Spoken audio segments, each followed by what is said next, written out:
Wait, JJ has a new video? Video? Which one? Which one? Which one?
God, it's showtime.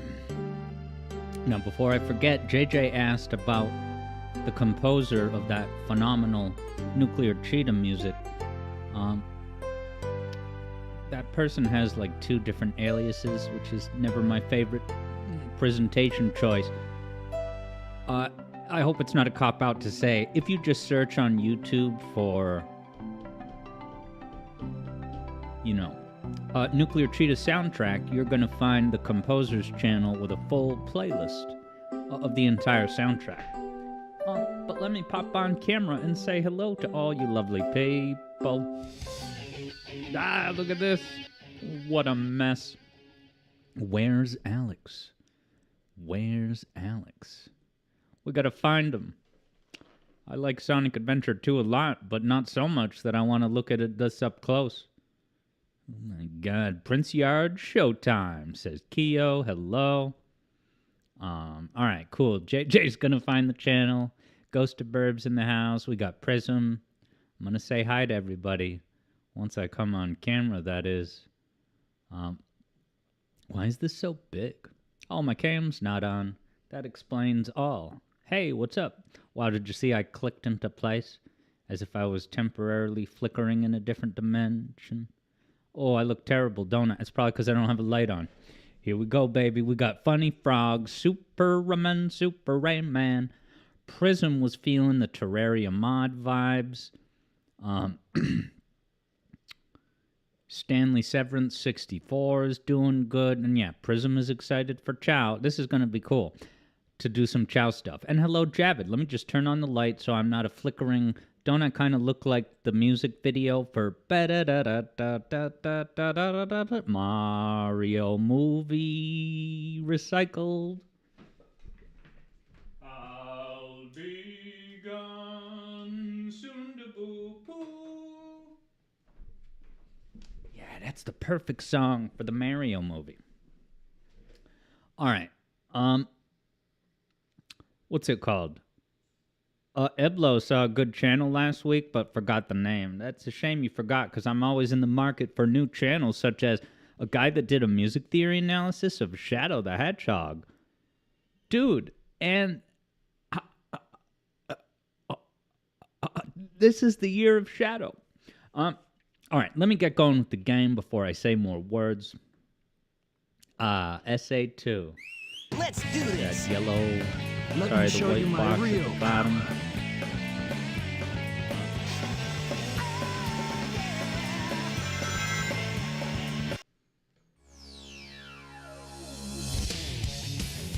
Come on, Ben. All right. And yes, I will be playing the Steam version today. Oh, does the game sound loud? Sorry. Oh, it's not too bad from right now, from what I can say. I'll beat you. Hey, look, it's Tails. Do you think you can beat me? Oh, now I see the volume's loud. Let's not use Tails' mech gameplay as an abrupt pivot to talk about something inappropriate.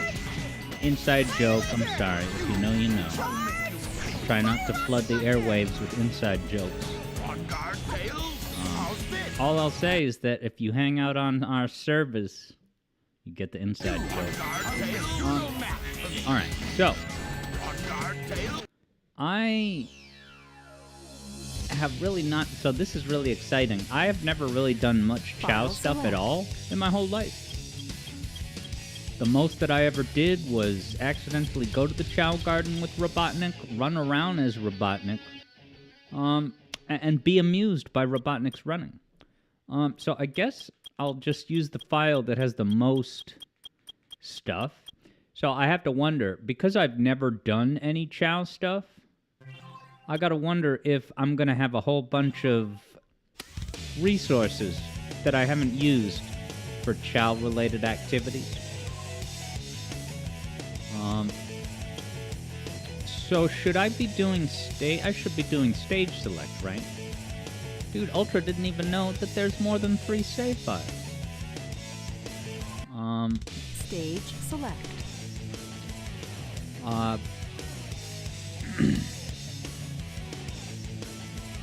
Hello, McMark. Excited for Advance 2, as am I. JJ needs to do Team Jack's story before Shadow.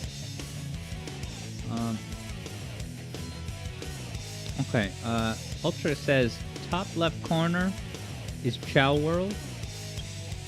See, so what's fun about this is that we're just completely starting from scratch.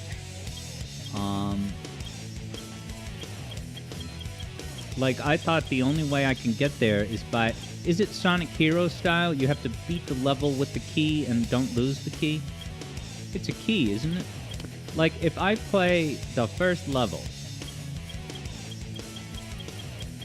Oh, yeah. Chao World. Okay, so you can just go there? By pressing the right button, Alex? Stage character select. Anyone know why I can only pick Tails? Is it because I've only gone to the Chao World with Tails? Dude, you can run around as Tails. Freedom. Dude, look at the way Tails is walking. He's walking the way that Sonic did. Remember that mod we looked at on Monday where Sonic was marching around like a 5-year-old? Dude, the youth of Tails puts a big smile on my face.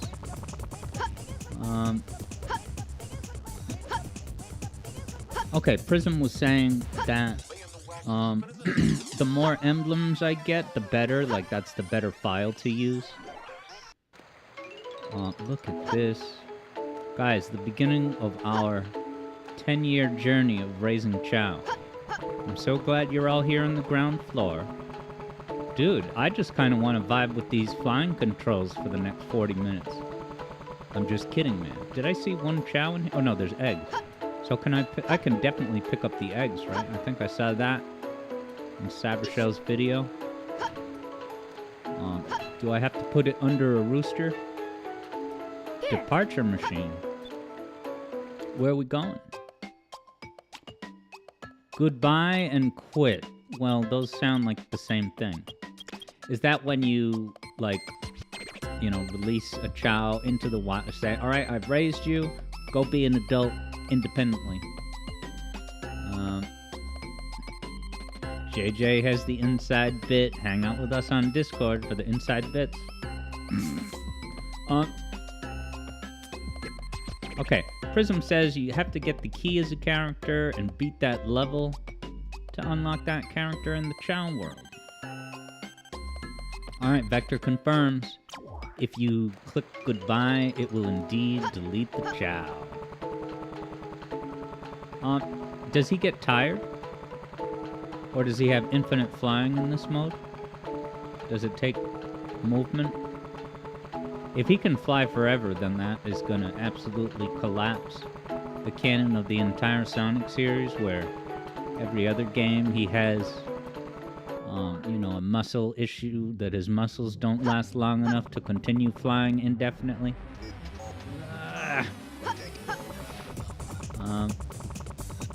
And yeah, Stanley, that's just an inside joke that if you hang out at the right servers, you can get the inside jokes. This is so Mario looking, this place. I wouldn't have even really known about any of this area unless it was for Cybershell's video. Black Market? Now I've seen look at this! This is like in Wreck-It Ralph 2. Bill Hader's sketchy little, sales hut. Because he works for, I don't know, the dark web. Prism says the best way to hatch an egg is to pick one up, and while holding the action button, tilt the control stick to cuddle the egg. Very interesting. So I could go do that now? Or do I have to play some levels? This reminds me of Yakuza 2. It's one of those little Yakuza shops. Alright, so it looks like I have 4,000 rings. So are the rings that I collect in levels brought here as a currency? And I love the phrase, typical rare egg. Isn't that a contradiction? Hero trait fruit. Should I buy some of these? Funny Frog loves Wreck-It Ralph, and so do I. I'm gonna wreck it. Good night, everybody. Prism says I could yeet. What does that mean? The egg at the wall, but that may have negative effects on that chaos opinion. Yeah, Wackadude supports throwing the eggs against the wall. And hello, Wackadude. Oops. Should I buy... Alright, blue egg. I like Sonic and he's blue. So I'm gonna impulsively buy a blue egg.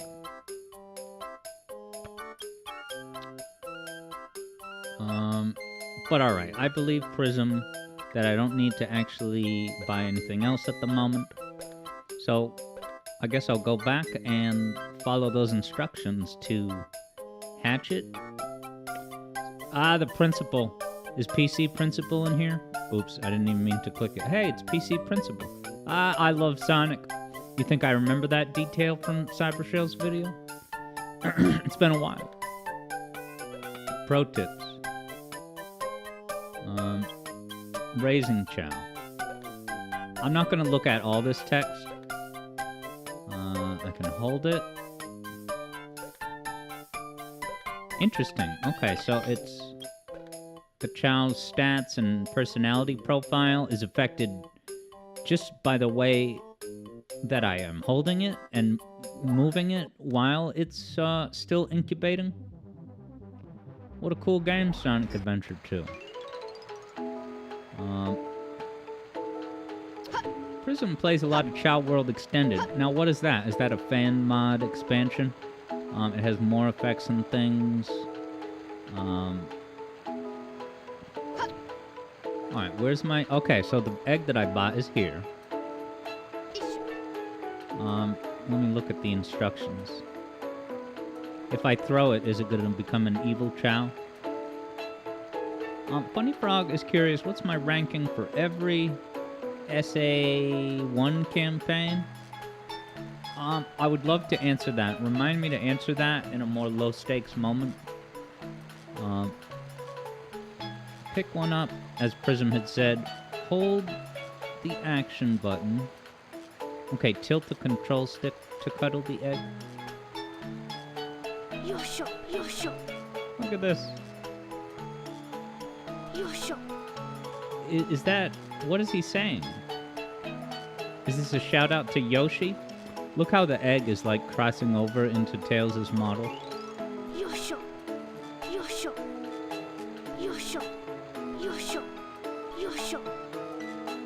Ghost of Herb confirms he's being gentle. Wackadude has a pitch for what you call that sus Sonic emote. Alright, Ultra Gameplays had a thought that was my first thought. Is that it's Japanese, but... Is there only one way to shake it? Oh, what did he say there? I want to hear that again. Oh, is it gonna hatch? It's moving. Oh, look at my first Chao.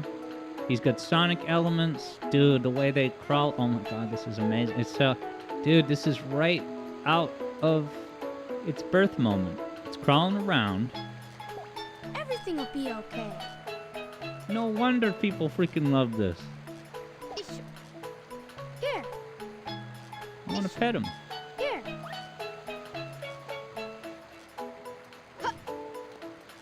Everything will be okay.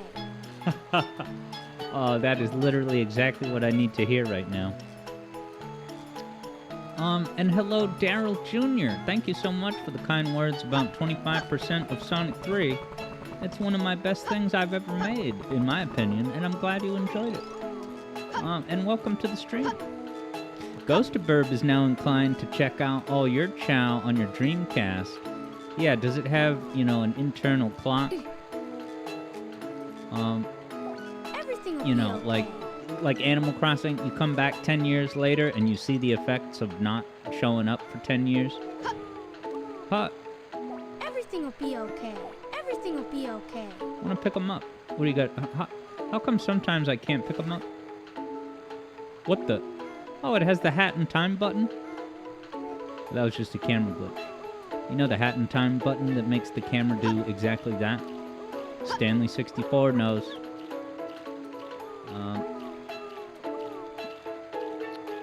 JJ wonders, alright, if that's one of the best things I ever made, what's one of the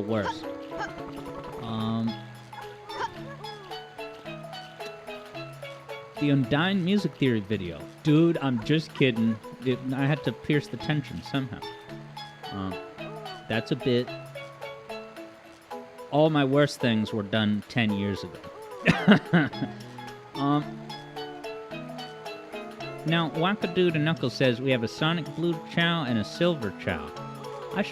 There's no reason not to hatch these other ones, right? Oh, did this one hatch? Oh, will they hatch on their own? Even if you don't, kind of shake them? Can I climb up here? Imagine if you were a kid and you saw these things and you were so excited to climb on them, but then there was an invisible wall. I think there are some alright, there's some invisible walls, but at least you can get on these platforms. Vector confirms that that's, as Lilia would say, that's how you do it. Ooh, and thank you. I appreciate it, Daryl Jr. I got more on the way. It's just going to take a long time. This year, hopefully. Prism says if you stand next to a Chao and press Y. Oh, okay. It will change what the action button does. Everything will be okay. Ah, okay. So pick means pick up. And are they all going to flock to me? Dude. This is such great music. I've often cited that my favorite, most memorable part of the Sonic Symphony show was the Chao Garden arrangement.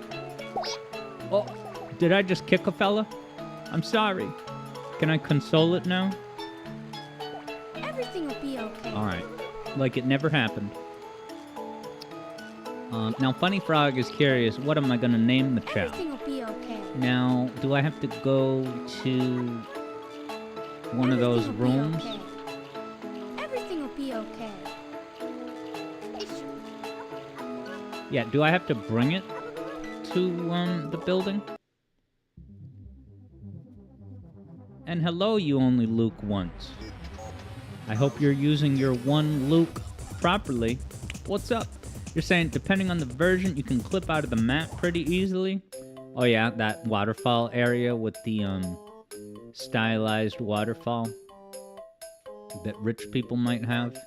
I think Tommy Tallarico, his infamous mansion that he splurged on, you know, instead of using the money on that console that he was trying to found, like 50 Cent style. JJ says abuse them. Yeah, Ghost of Bird was going, oh no, pet them. Yeah, I had to undo my mistake. Eblo says, these dudes are so cute, it'd be a shame if there was one that mutated, got mad, and drowned society in a rage-induced flood. Oh, it's a good thing that didn't happen, because all those creatures were apparently aliens, not mutations. Good night, everybody. Ian Flynn. I see what you did, and I am displeased. If it was Ian. Interesting. JJ says the carpet kills the bit rate. Did anyone say how to name your creature? Guys, song? I'm the music theory guy. Okay, so I would just drop it off here and it would come out the other end with new talents. This is unbelievable. The singing, I love it so much. I guess I won't offload this Chao. Health center, fortune teller. I went down to the fortune teller. Talk about another Rolling Stones song that's been covered. Nice, and Vector says the song changes each visit. Now I got a reason to go back in my life.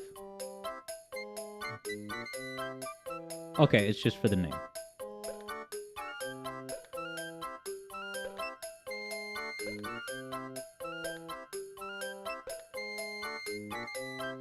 Okay, so I can say no, and then it will give me more examples. I'm not thrilled about cuckoo cuckoo, but also because since I was young, I never understood if it was supposed to be cuckoo or cuckoo.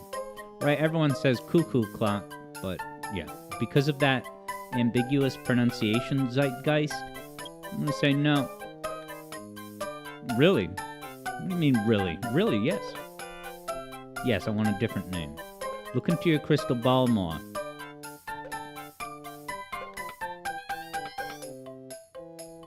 Dude, easiest choice of my life.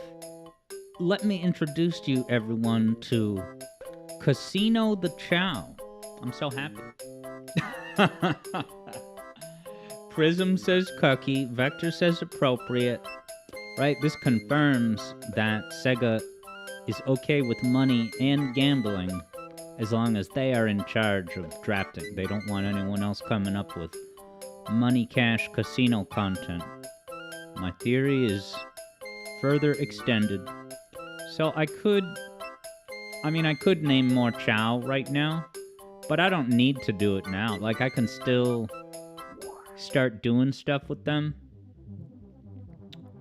Alright, so I would defer to the Chao experts. Like, would now be a good time to go do a level and, grind for whatever resources are necessary?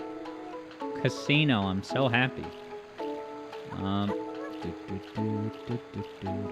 Yeah, and Prism says now technically Sega is a Plinko gambling company. Come and get your slot machines, Sammy fans.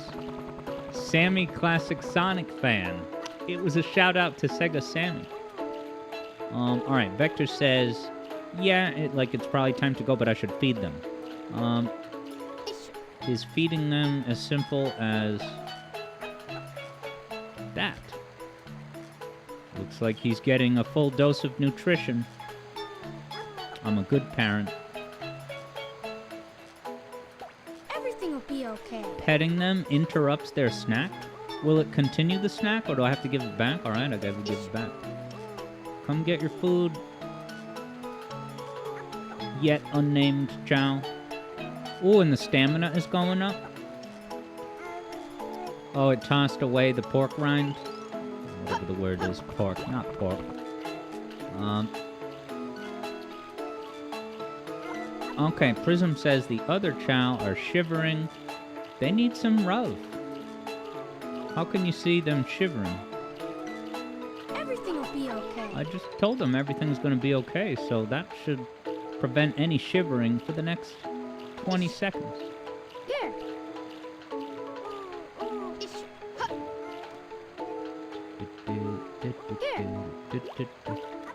The best part of the symphony orchestra show. Here. Ah, did you see that smile it had? Ah, look at him. He's got like a braces goofy smile. I love that. It's also like the scary Radiohead logo, Blinky the Bear. How subversive. Here. Everything will be okay. Everything will be okay. Everything will be okay. Everything will be Alright. okay. Everyone seems happy and nourished. Will that eat on its own? No, it will walk right past it. Everything will be okay. Alright, I'm gonna go to a level soon. I just want to drop off everyone with a quick Lunchable.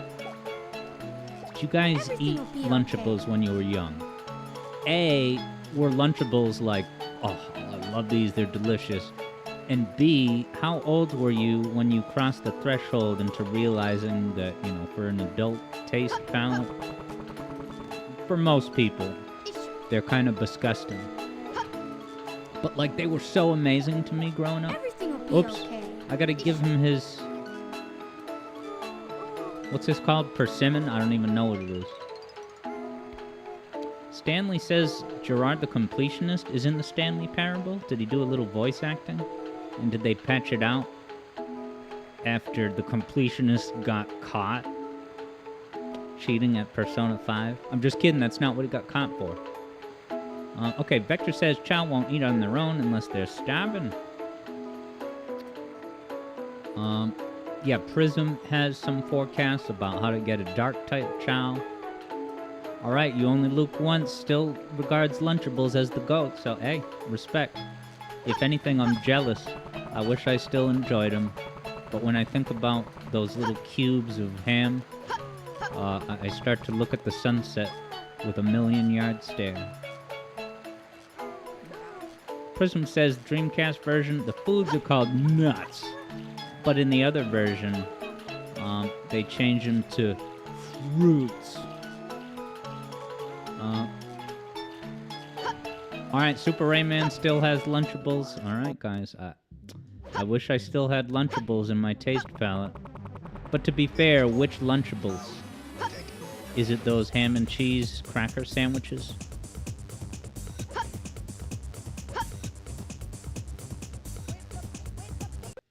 Oh, that music. I don't recognize that music. It's like an exercise class. Alright, so what is the typical thing you need to do?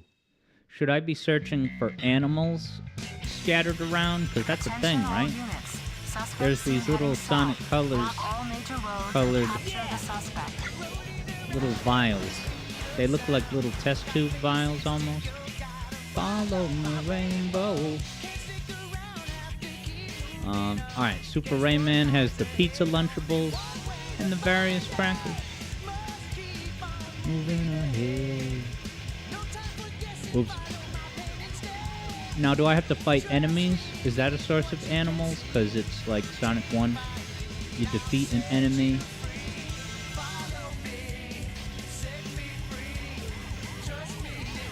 And then an aminal comes out. Like the... Oh no, that's Oma Chao, not an actual Chao. I'm here to help. Alright, Vector says, just blow up enemies for drives and locate Chao boxes. Oh yeah, those little blue Chao boxes. What the hell is this for? Immersion? I guess I'm immersed in this realistic city with pipes content. But I was hoping there'd be a Chao.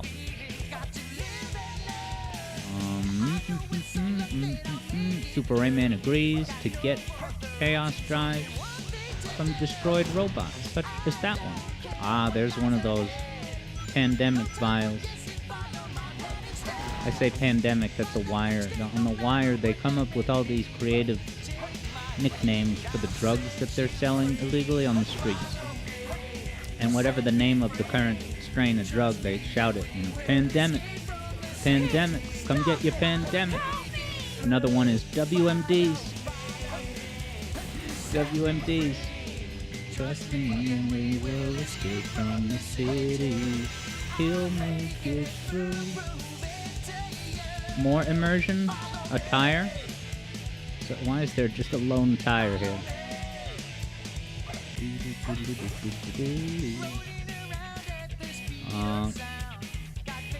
Interesting. You can... Okay, so the pipes are not just a decoration. There's actually a function. You can whistle into them for rare animals. Okay, so that's awesome. So there is actually... It's not just to put it... It actually has a use. Oh, I'm doing my tricks, baby. But the question is... Who cares? Follow me, set me free. Trust me, and we will escape from the city. These aren't Chao boxes, but I am getting my courtesy vials. There could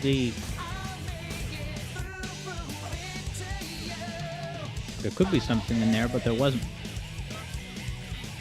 Now, do the tires... Oh, I can pick up the tires? So this is like Half-Life 2 with true physics? Throwing objects around? Now, what could a tire be used for? Is this so I can, change a tire on the big Mack truck from Gun gonna chase me? Vector had explained, the first box will have a key, the second an enemy pack, and the final one a rare animal. And are these Chao boxes, you find them once, and then they're gone forever? Or is it, all three of them are able to be gotten each time you repeat playing the level? Or is it like a one-time acquisition? This isn't the end of the level, is it? Oh, an animal. That looked like the rabbit skin from Sonic Superstars. You can't grind holding a tire? Come on. I play video games to escape the real world. And you're gonna give me the realistic limitation of not being able to grind while holding a tire? Give me those vials, robots. I keep on moving ahead. Uh-oh, Vector said I missed a box. Uh-oh. Set you free. Tap Music is in the house. And loved the Chao Garden. Yeah, Javid spotted the whistle prompt just like Vector did. The Super Rayman says, I can use the tire to attack enemies at a distance. So like throwing a tire across the room. Follow me. Oh, I lost it. I got my Destiny Vial. They're called drives, so you get rings back. And then the rings that I take out of the level, I also am going to be using those to buy Chao, right? So is that a big priority? I never come to this cool kids area. I don't remember this.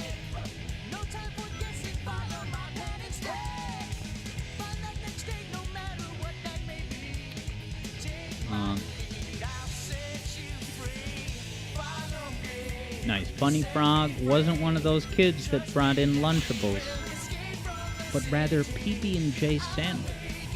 And Funny Frog supports the Alex Yard on tour.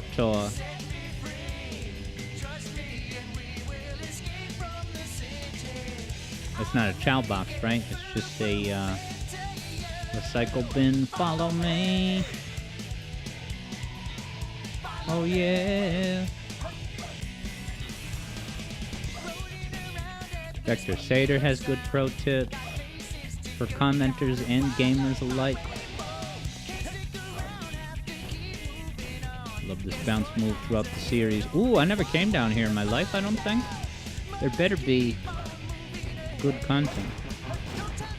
Wow, wow. Love that sound effect. Is there a purpose to this room, sweethearts? Is it just you gotta come down here if you want to 100% all of this level's drive? You see me messing up the homing attack. It's partly because it's like a different... Oh, there's stuff in the trash?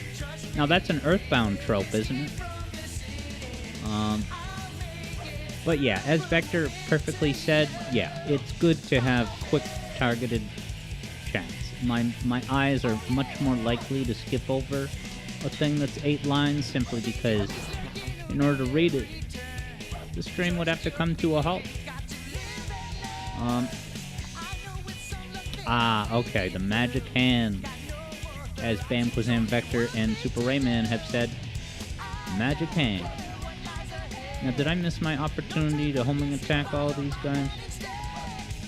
Could I be a late registration? Or is it a one-time deal? I hate the way the camera will snap. Yeah, I really hate that. There's not an option for that, right? Follow me, set him free.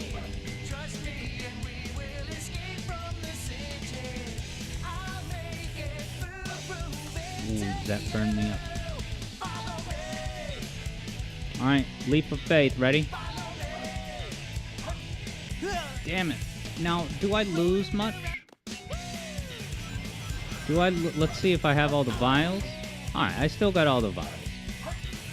I assume you can't double down by dying and then respawning like I did. Follow my rainbow.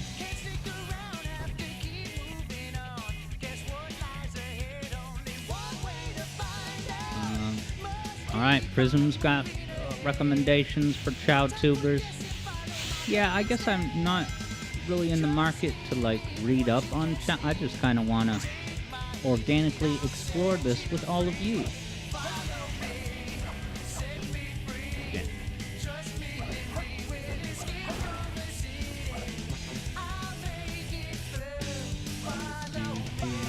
Oh, I saw a Chao box. So how do I get up there? Oh, and I gotta whistle again.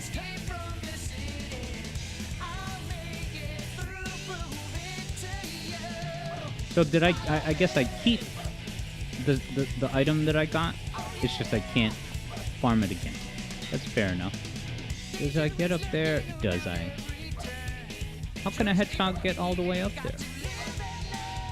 I gotta put my Banjo-Kazooie hat on. Oh, look, an animal. One thing to do. Alright, cool. Prism oh, I gotta...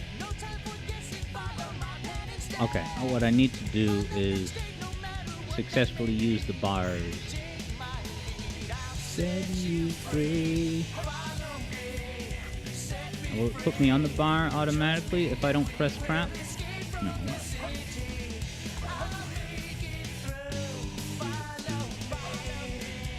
Now how did I get up to the bar?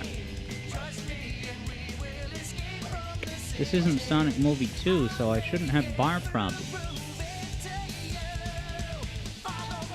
Alright, Prism says spin dash off the stairs, but then I would be like facing the wrong camera. And if I just jumped up here, do I have enough momentum? Yeah. No problem. Alright, got myself a key. Follow my pain instead. Okay, and Vector said I could have jumped off the grind rail too.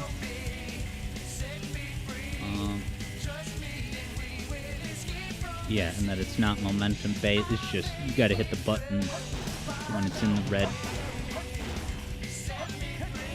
I gotta remember what the light speed dash is because I'm used to the Shadow the Hedgehog. But oh, my hard drive. Nice. Follow me tonight. I love that. Jumping and even doing a double jump, but as long as you're not pressing the joystick, you're just gonna go straight forward. Thing to do. Can I whistle this train? Alright, so it's not a guarantee that there's gonna be anything alive inside the tray. Was there an enemy here? Whatever, I don't care. Alright, but Vector says I can only carry a limited amount of stuff. So if I then if I fill my inventory, will it drop like the oldest item that I picked up or something? Also, what does the key get me? Because at least I got the key. Alright, as I figured, Vector says old stuff gets rotated out.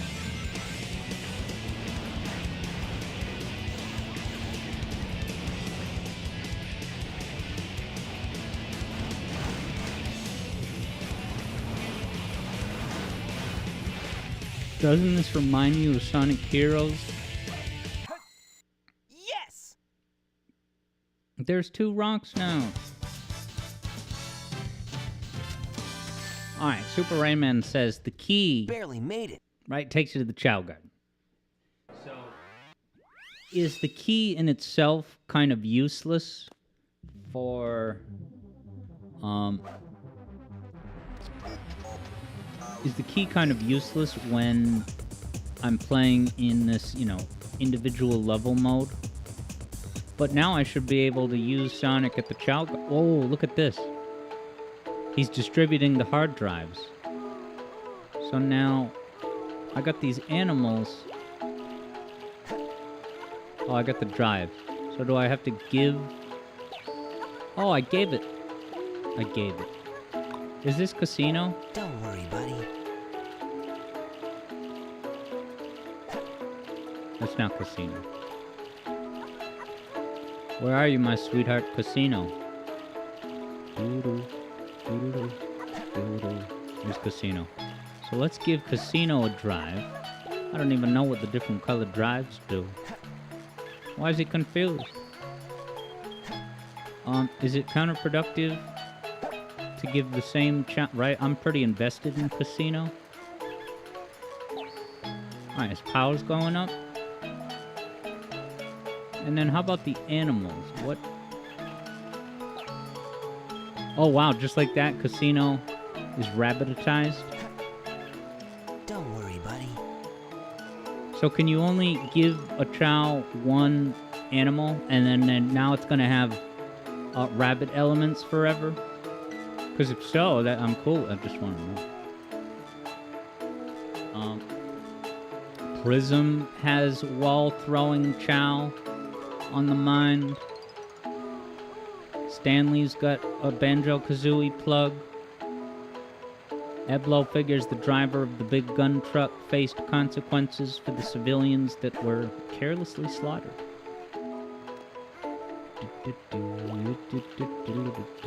Alright, so now I know Casino, whoops, is a rabbit. So I guess I should name... Well, if I walk away, will these drives disappear?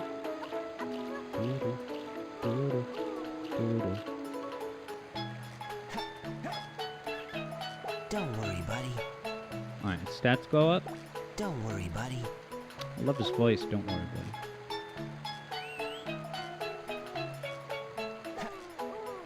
Alright, hey, Casino is growing. But I better not put all my Chao in one basket. Let me give Bluey something.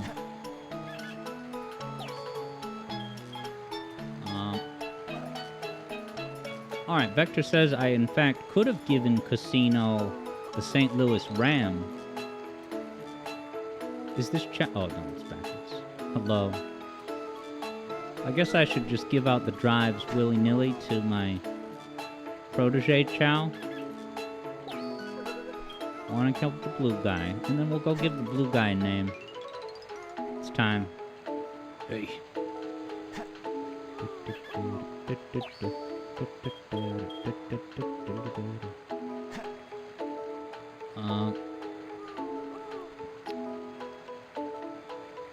Wackadude's bragging about he Chao. And hey, how's it going, Elmarian? Happy Wednesday to you. Don't worry, buddy. I think I distributed all the vials of love. So let's bring the blue Chao to the sorting hat. Don't worry, buddy. Don't worry, buddy. No, I don't want to tell him don't worry. I want to pick up. Prism is calling our attention to an emotion ball over the blue Chao's head that's turning green. Do-do-do-do-do-do. This is so Mario, this room. It's like the schoolhouse in Donkey Kong Country 2.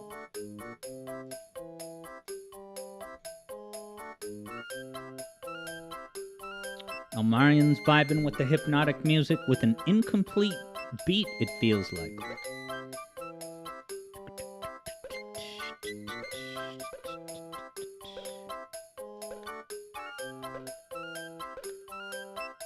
Chang? No, I have no association with the meaning of that word.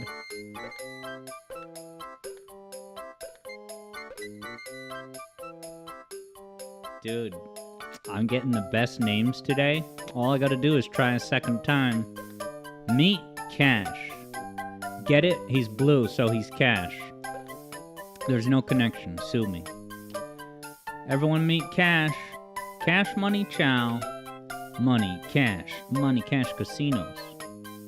Now, what if I should drop it off? Now we're gonna hear a new song, I'm told. I should drop him off, shouldn't I? Spin dance? To finish this lesson. Yeah, I'll commit to the lesson.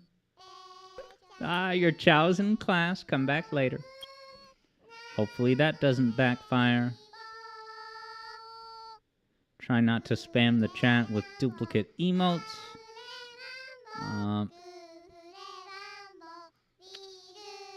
Okay, Prism said that little emotion ball over its head was evolving because I was playing as Sonic. Ah, sweet. I think I should do a mech level.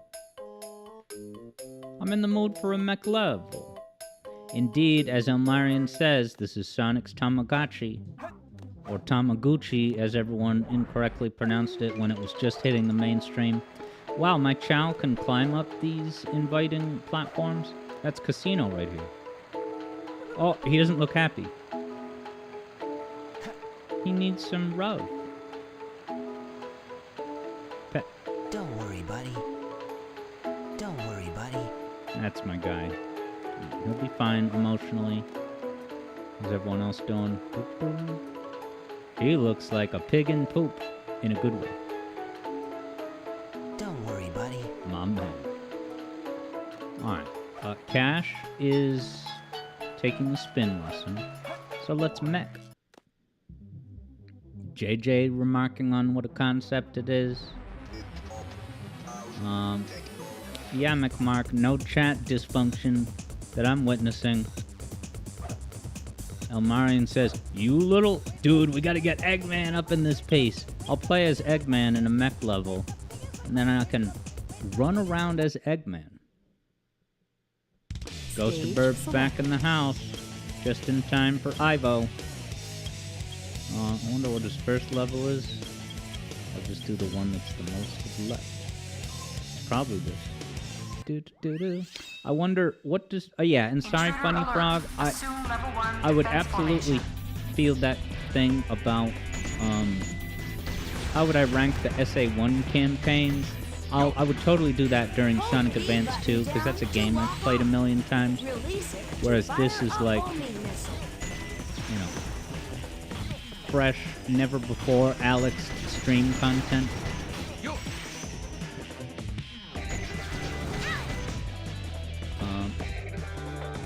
Funny Frog had added that if a character has a key, boxes release animals when broken. Yes.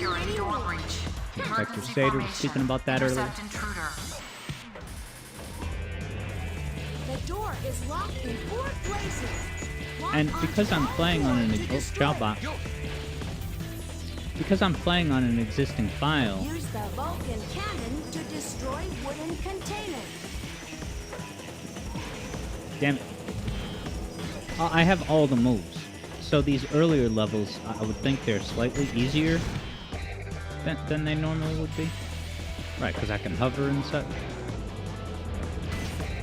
Alright, so there's the key.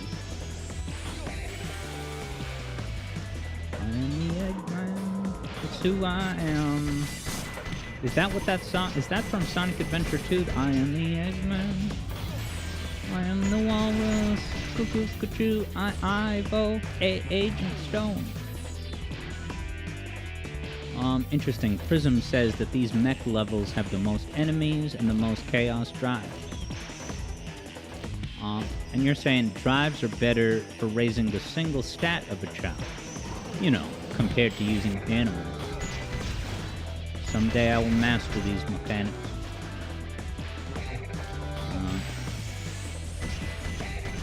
Wackadude is getting reacquainted with this incredible beeping sound effect. These mech levels. And then let me rotate the camera. I thought this was a 3D game. Nothing to acquire. Hey, what's up, Silver Sobe? Saying, huh, Alex embracing the Chao garden. Never thought you'd see it. You know, and hello, Silver Sobe. It was inspired, I forget who it was, maybe it was someone on YouTube. Maybe not Funny Frog, maybe it was someone else. But someone just, you know, casually asked, you know, have you done much of the Chao stuff? And I'm like, the Chao stuff? That's a whole thing that I've never even played myself, never mind streamed it. What a great idea. Prism adds that every level has a different pool of animals that can appear in it. Try to memorize what animals live in what zones. Alright. Oh, look at this. Oh, look, it's, what does that remind me of? I don't know. Collect. Alternate paths. Elmarian rightfully pointing out that Cybershell made a whole video about Chao. Yes, and I did watch it the week of. And one of the things that really stuck out in my memory was that after that video came out, Cybershell revealed a kind of surprise twist in the Chao video. So, you know how... the extra life is just Eggman's face? That's great.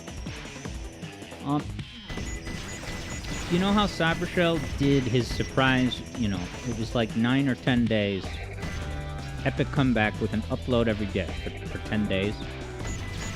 Well, we didn't know that there was gonna be daily uploads. It's just like, oh, here's another bit. Oh, next day, here's another one. And then, at the end of it, he revealed that there was foreshadowing for all the videos. If you go back to the Chao video, there's a shot where you see a bunch of Cybershell's Chao, and each of them they have a name that is pertinent to the video. Like there was one Tony that had to do with the Sopranos video about Mogan. There was one with something relating to Donkey Kong. But yeah, he put that foreshadowing surprise twist in plain sight, and nobody noticed it. So he just revealed it shortly after the week of daily uploads was done. Prism never noticed that. Now you have a cool Easter egg to go looking back to. Yeah, Cybershell was like, I diligently checked the comments to see if anyone noticed. But no one did. Alright, sweet. It was Silver Sobe, in fact, that had asked me about the Chao stuff. And that just goes to demonstrate the power of suggestion. And just basic questions. Wackadude says, Alex Yard is in the Chao Garden before GTA 6. Why, does Anthony Fauci recommend getting your prerequisite hours of GTA 6 before starting the gameplay in the Chao slice of this game? Now, I'm collecting everything I come across. 15 animals hidden in this stage? A skunk. I can train one of my Chao as a skunk as a goof. The things you learn in the zone, indeed, Elmarian. The things you learn, indeed. So yeah, now that I am a little bit more kind of refreshed on how you go about naming your Chao, well, now I know how much time and effort, you know, Cybershell, I don't know if it allows you to re-roll the name as many times as you want. Does anyone, like, will it, after 3 choices or something, say, alright, you have to pick this name? Or can you just keep re-rolling on the spot? Either way, I still think it's a legendary internet event, which was presented in the same epic week as Cybershell's instant classic, an internet hero, chronicling Dick Tree's adventure to level up to level 99 in the first reactor of Final Fantasy VII, the Echidna. Can I press this love button? Whatever. Esoteric Cyber Chao indeed, Silver Selby.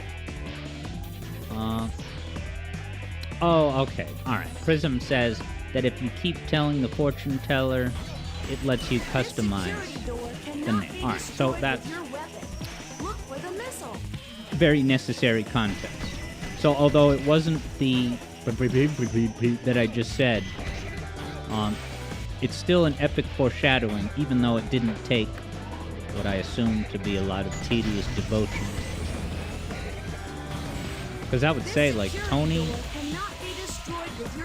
a regular name like Tony, hey, I didn't get any more blue boxes, but I tried. Oh, right at the end. Alright, so I just got... Wow, I got Spyro. Dude, let's go see what Spyro's doing. Yosh! Yosh. It's like Adventure Time. Yosh. I still haven't watched the bonus content That was too close. of Adventure Time.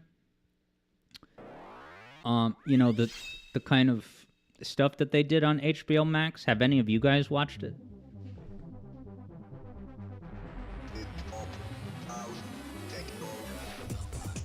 Turns on the AC. I found a dragon prism, and now I get to run around as Eggman. Wow, Prism says, if I give it to a Chao, it may, not guaranteed, but it may learn to breathe fire. as well as raise its flying and power stats. All right. The only question left is, who do I give the dragon to? Look at Spyro. Oh, my God. Shout out to Stuart Copeland. You hear that disturbing sound? I'm just kind of giving these guys random drives, I guess.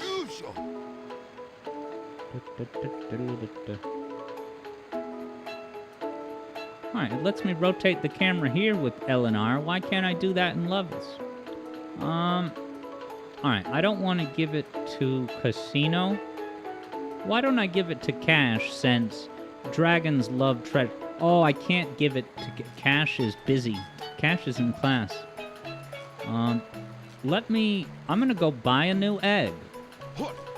And I'm gonna learn whether these vials will disappear if I don't use them.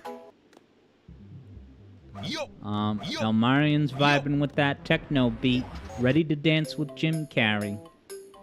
McMark certifies that Eggman is giving Yoshi some shoutouts, and hello to Shadow Gaming Karma. What's up? I assume, Shadow Gaming Karma, that my Chao is still busy in class. Yeah, lesson in progress. Do you guys know what has to happen? Is it like you play a certain amount of levels, and then, like, is it like you have to play 3 levels, and then the lesson is done?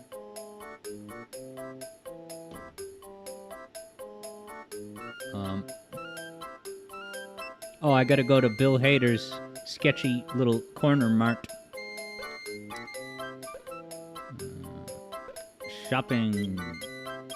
Why does it seem like these are slightly different options?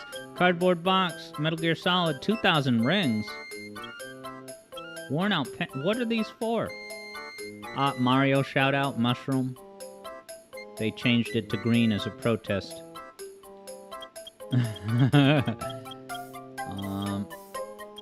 Alright. Spyro has probably heard of the color orange, so I'll buy this. I might as well buy 2. Alright, I should probably throw one of these eggs, shouldn't I? Actually, I'll get a dark fruit to feed to the impending dark Chao. Egg fertility fruit? Wait, what is that? That's, you give that to an unhatched egg, is it? Yeah, now Elmarian saw a Sonic drawing on the wall. I did spot one. Maybe it was... Yeah, well, there's this one right here. Look at that Sonic drawing. And I think I saw another one over here. Yeah, it's just Sonic's peeking in from the side on that one. I love that. The Chao in the... the Wreck-It Ralph helicopter. This is kind of the best. Ultra Gameplays is back, having picked up a new gifted sub. From who? Andre from Game Explain, Tris, Joey. Stanley has done something, but I forget what it was. Silver Sobe says, the dragon makes him breathe. Probably breathe fire. Each animal has a different effect. Prism adds, as I go back to the garden. If you bring an item back to the black market while holding it, you can sell it. Alright, so if I'm strapped for some cash... look at Eggman pushing. They really went above and beyond. This animation is only utilized here at the garden. And they had to stay up all night that one night to finish this game. Alright. Okay, so I had kind of quickly decided that the orange one, I guess, to subvert its duality, it would be too obvious to make the dragon one evil.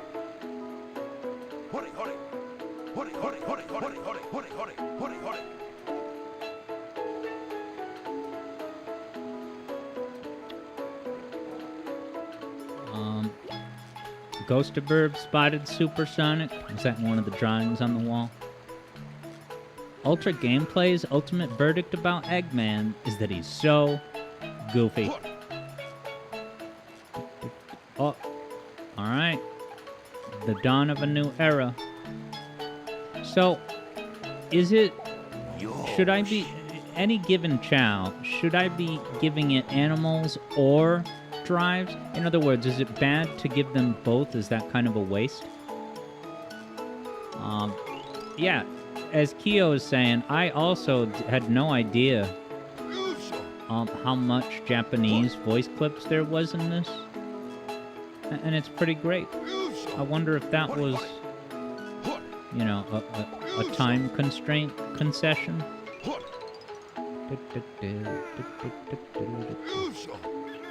Yosh. Alright, so Ultra Gameplays cautions me that if I leave the Chao world with those items on the ground, I'll never get them back. Oh, I gotta hatch this one. So, can you throw an egg? Is that... I know you can throw Chao, but can you throw an egg? Can I perfectly get him to spin? Is this hurting your eyes? Shouldn't that be outweighed by just being proud of Eggman for being so agile?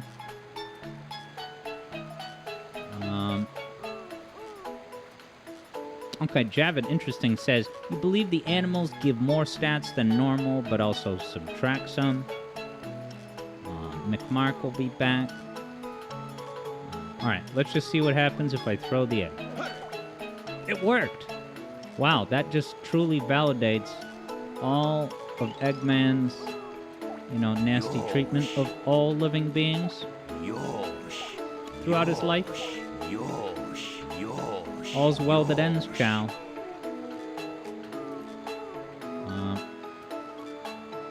Alright, but Javid says, it will not, however, de-level a stat.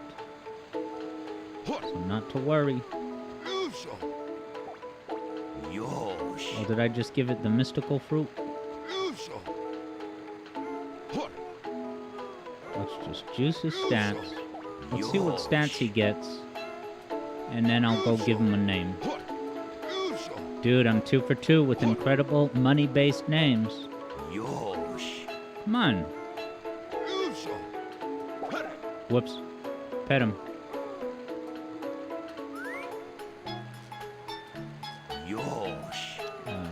Pick.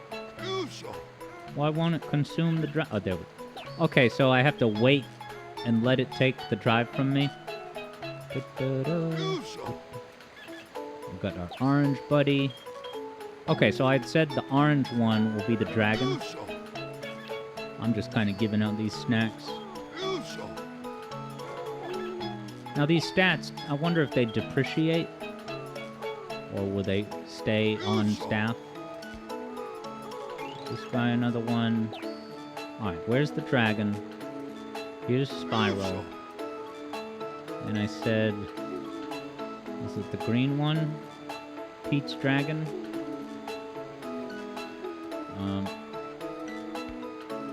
Alright, yeah, thanks for the clarification, Prism, about just walking up to them to give them an item. Alright, I think it's the green one, so here goes nothing.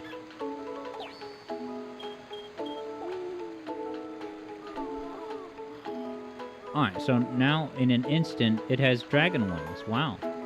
That's gonna help decide what I call it.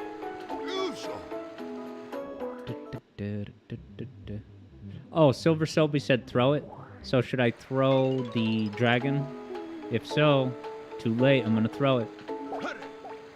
Now will it breathe fire and have funny dialogue?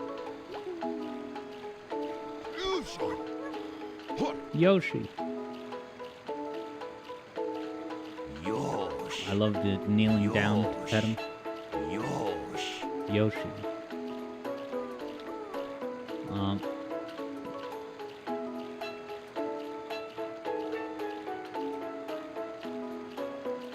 Indeed, Ultra, I love the Chao so much. I've been playing for over an hour. Yeah, it took me a little bit to get going. That's why I'm playing a little bit past 5, but we are going to switch over to Sonic Advance 2 soon. Okay, let's go give this a name, and then we'll head over to Advance 2. Pick them up.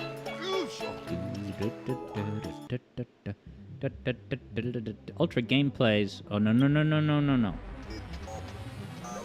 Imagines a world where someone supported Chao abuse.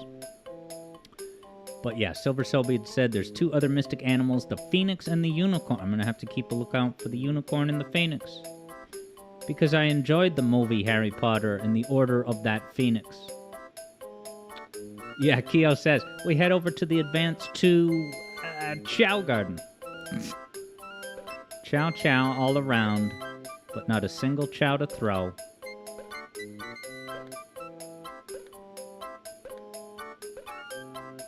Yeah, I like that. Roxy, let's do it. I thought I was going to have to re-roll, but Roxy, I also wish Roxy a happy life. Alright, I think for character development, depends. Alright, it's still spin dance. No, I want them to learn a different skill. So I don't know if I need to... Maybe if I just leave the Chao Garden. So do people know any specifics of what Chao Garden elements will be in Shadow Generations? I also want to make sure I didn't... Oh, that's a fruit I can feed. Is this also a hot ticket fruit? Oh. No, is this guy having a bad day in the water?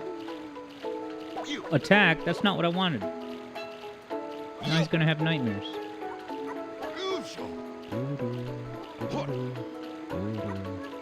Yosh, yosh, yosh, yosh. Oh yeah, I don't want to drop it. I just gotta hold it in front of the creature.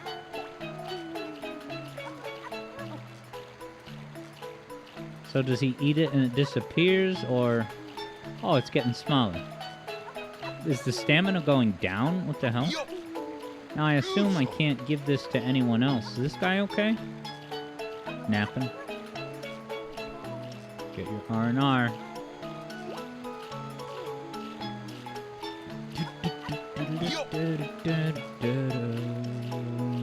Alright, I think I've done everything that I can at the moment. Unless I can give another bite.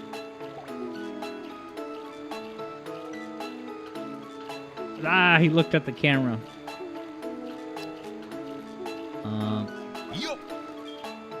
Alright, uh-oh. Super Rayman says, don't use the fertility fruit until the Chao is matured. Uh-oh.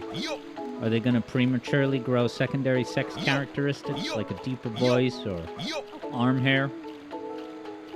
Alright, Vector says, he didn't finish the red fruit. Oh yeah, it's still small. Okay, so it gets smaller and smaller. So is the idea that you give everybody a bite? Is that the fertility fruit? Uh-oh.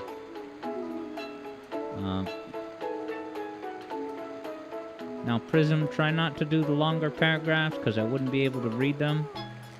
But I'm sure those are some good, fun facts. But yes, I did use the dragon. Yeah, so the dragon... I guess I just don't understand it, because when I used it, it didn't disappear in the moment, but now it's, I don't see it anymore.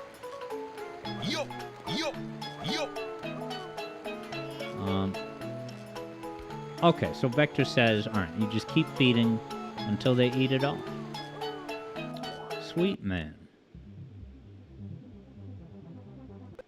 Exit Chao Garden. Okay. Stage Yeah, select. Vector says, they love to leave food unfinished. Alright, team, you know what time it is. Go grab your pretzel and your afternoon coffee. And pretty soon, it'll be me against JJ in Sonic Advance 2. With no on-screen segments, but yes, hanging out with y'all. I'm sorry, I'm tired. I've done like 15 minutes worth of the new music theory the bonus video. At this point, I have the first 15 minutes. Boom. You could just sit there and watch it. The only thing not done on those first 15 minutes is just finalizing the volume levels, but it looks glorious, and it's only the first 15 minutes.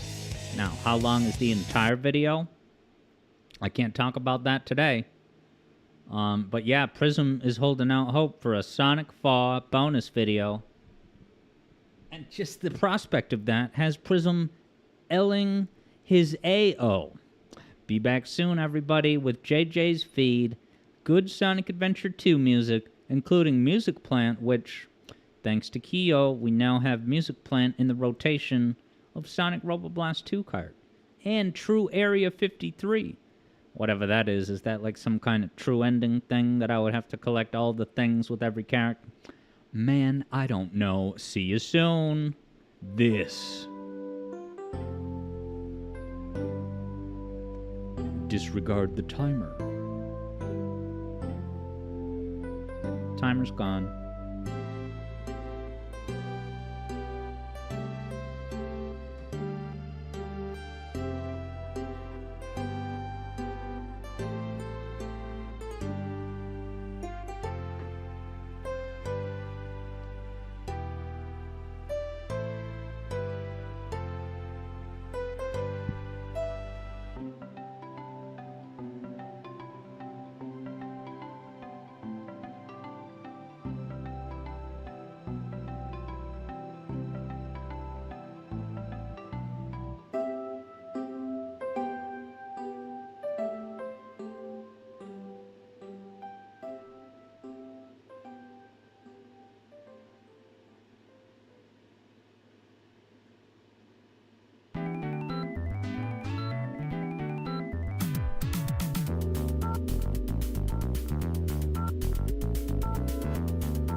Yeah, just need a minute, folks. We'll be up and running soon.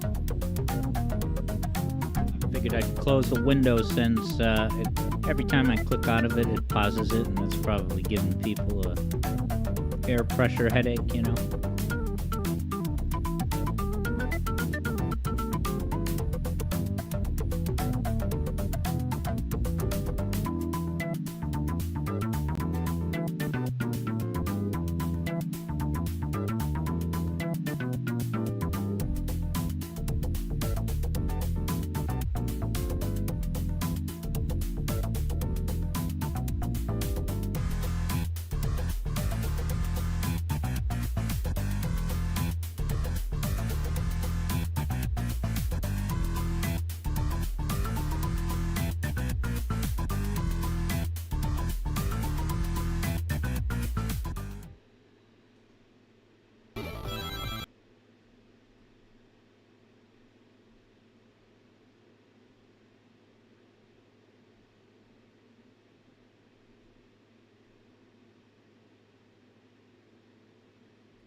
All right, people, let's do this thing.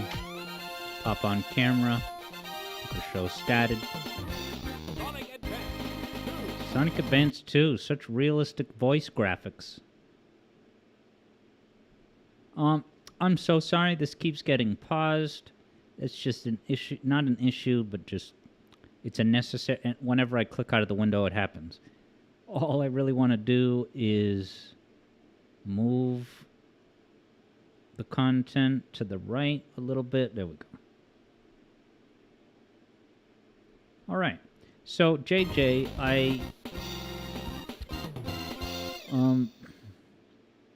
apologize, JJ, because I didn't talk to you about this beforehand, but I want to not necessarily do the entire game, like maybe the first 6 zones only. Why am I... Nice. McMark is going to be playing along at home with us. And yeah, Yoshi the Oreo needs to figure out how to get Sonic Rush on stream. I would watch that, Yoshi. Yeah, let me see what the levels are. Because you can have a level select. And I'm gonna definitely answer Silver Sobe's great question.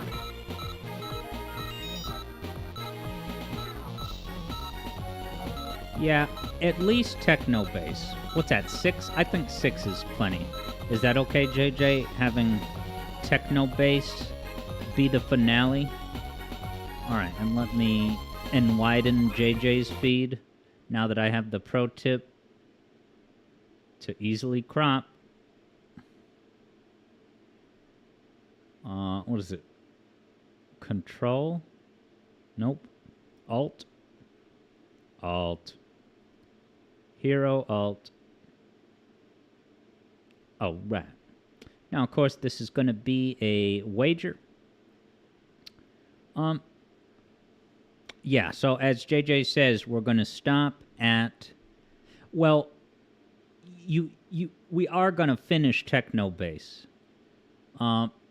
So the final boss for today's challenge is the Techno Base boss that I do struggle with. All right, so who will get more points? Alex or JJ? You're going to have a half an hour to bet. I haven't fixed the reminder yet. I'm sorry.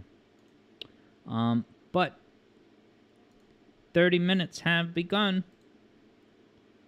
And yeah, 12 acts is it. Ultra gameplays. So, JJ, let me know if you're not ready or if you are ready. And if you are, I'm gonna go ahead and pop the champagne of the countdown for 3, 2, 1. I just got to change the category.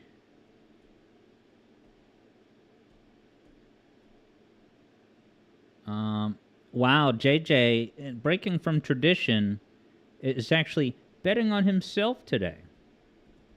Sonic Advance 2. Almost 8,000 followers. Why isn't there Sonic X Shadow Advance?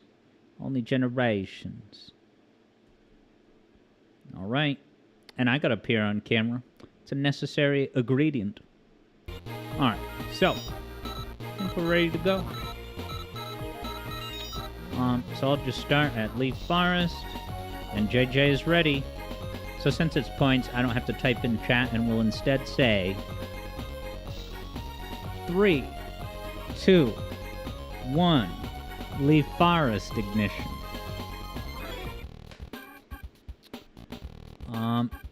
Ghost Bird was looking for me on screen. Uh-oh, here I am going backwards in life because I have the buttons remapped. And I gotta get back into the Sonic Advance 2 groove. Leaf Forest, a staple of the Sonic Advance games, and especially a big staple of our hangout sessions playing Sonic Robo Blast 2 Kart. Oh, do I love that midair dash, the Hedgehog.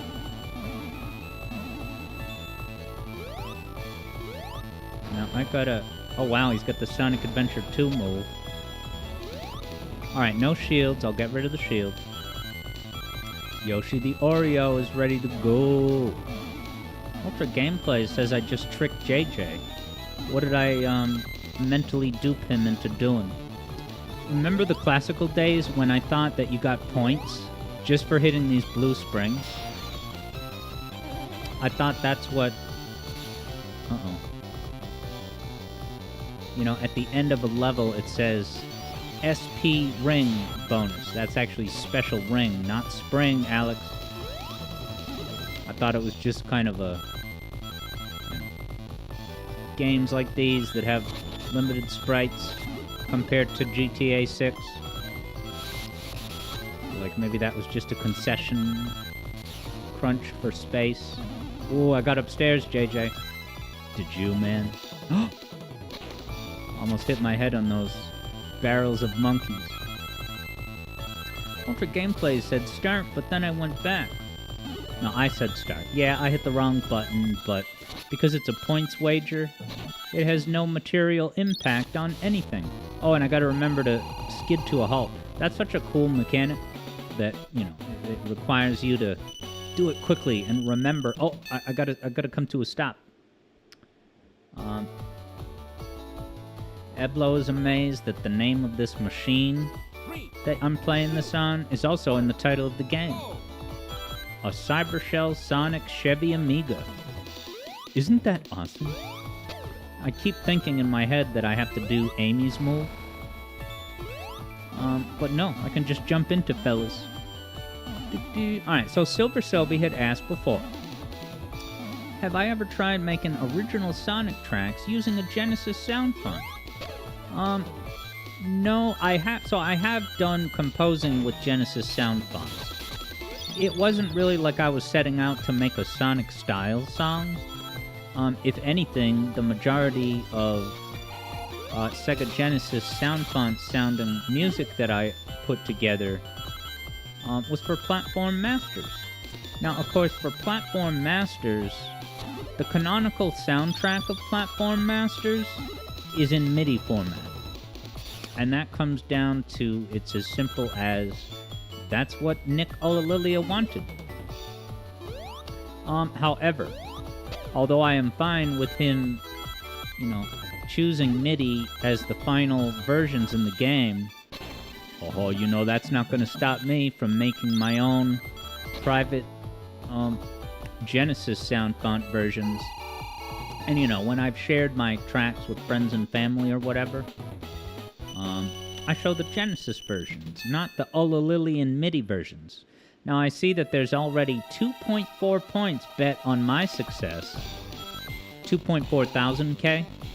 I said that wrong. 2.4K.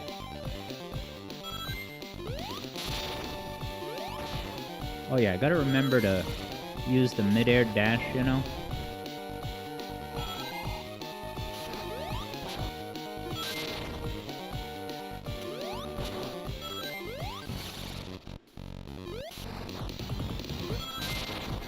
I have beaten this in 30 seconds before, and if JJ does, I'm screwed. Wow, I'm surprised that didn't hit me.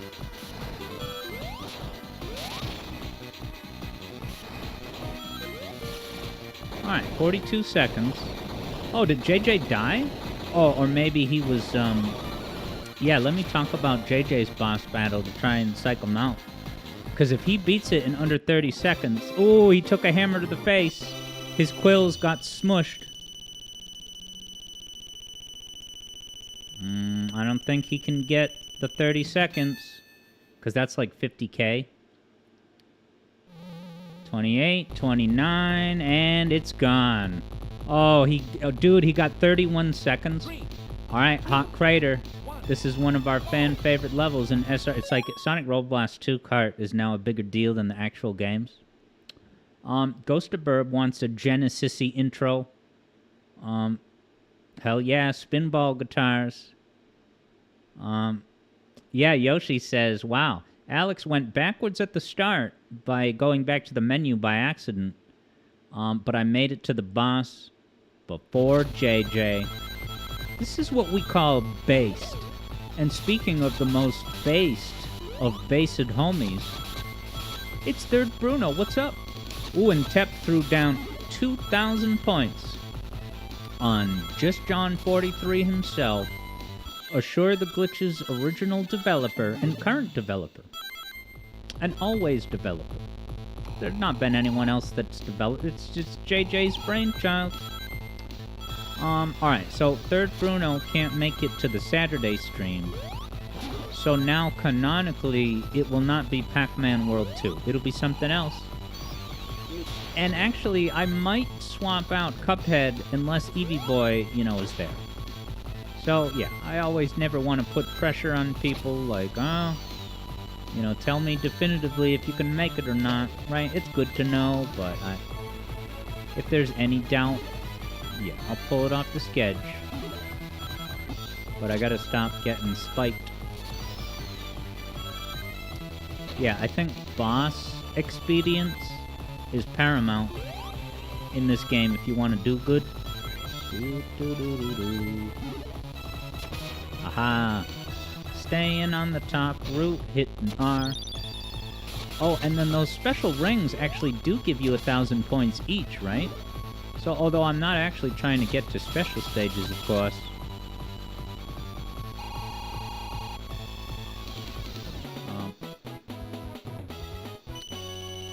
Yeah, now Third Bruno wonders if I'm ever going to play Knight's Journey of Dreams again. Yeah, that's the Wii sequel.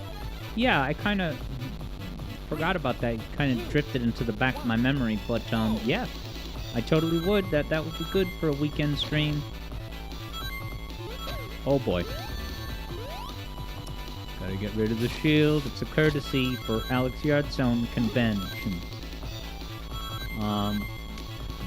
But yes, Eblo, it's a score wager.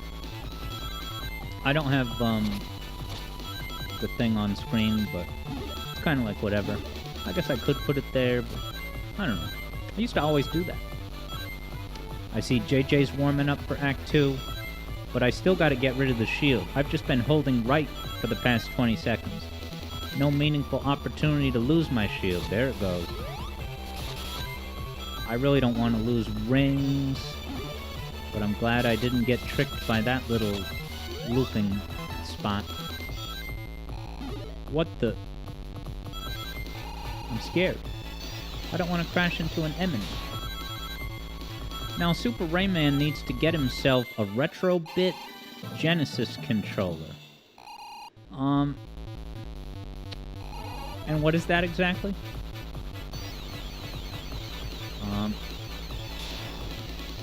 See if I could go up there and get the special ring. Interesting. Chao has tried some other race packs for Sonic Robo Blast 2 Kart. But yeah, not the same level of quality. I'm not surprised that, you know, given that it's a free community-driven thing, that, you know, the pretty high-quality tracks that we typically use, yeah, there's got to be plenty of mediocre packs out there, sadly. That's why I don't understand why there's not some, right? If you are the kart crew, the team that developed the game, wouldn't you, I don't think it would be much of a lift at all to have some kind of just page or archive listing, you know, the just well-known, highly rated by the community things. Dude, I have 188 rings, and I see that JJ has, like, less than 100, so look at that. Big old ring bonus. Sip of coffee, 132K. It's time for a boss.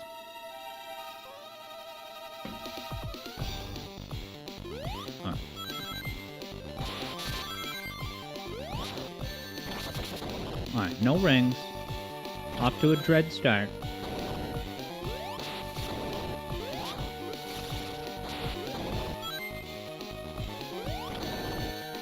Watch out for those hills, Alex Yard.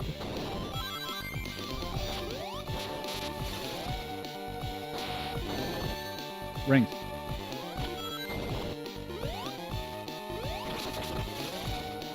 Like that, double hit. And then fall right underneath. Dude. Alright, phase 2. I forgot about phase 2. Oh my god, here come the bombs.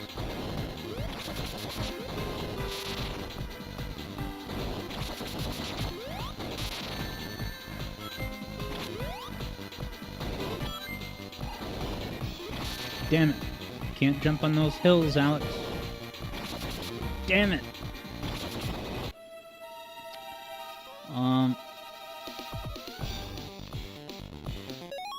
Let's see what we got here.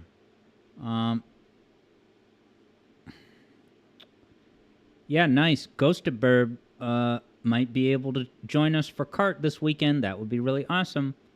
Ultra Gameplays is going to return to us. And yeah, Super Rayman, who is this retro bit? Wow, McMark already broke 200,000 points. What's your secret? Yeah, Chao said some of those racetrack concepts didn't quite work out. But alright, me and JJ on this boss at the same time. Ow.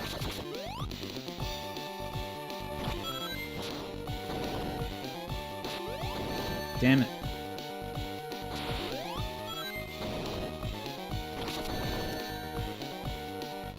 Eggman's a tricky one.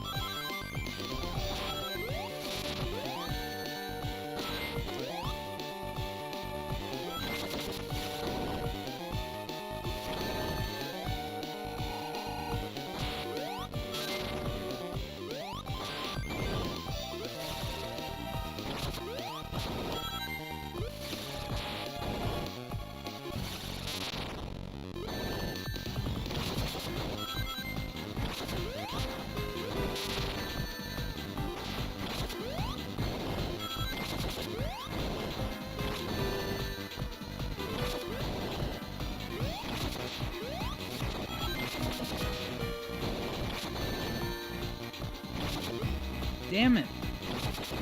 Alright, so, listen. I'm dying, right? If I lose all my lives, and I'm gonna get this time. If I lose all my lives, that's how these work.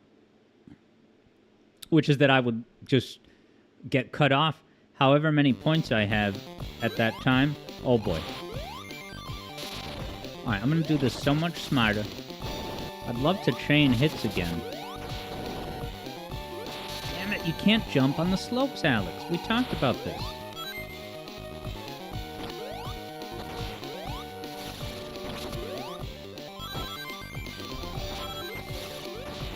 Damn it, you can't jump too far at this phase of the battle. Double hit, baby.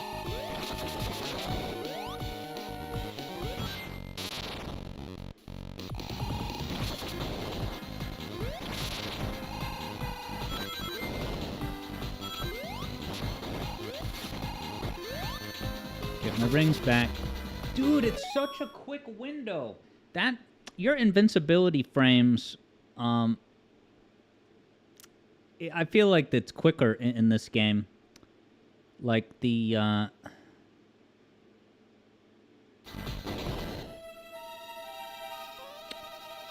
yeah, Mick Mark is talking about the speedrun component. You know, so admittedly, usually we don't do, right, we'll make a deliberate choice. You know, if we play Sonic 1, we'll say, alright, don't do the 30-second time bonus. Because it's just such an astronomical amount of points that...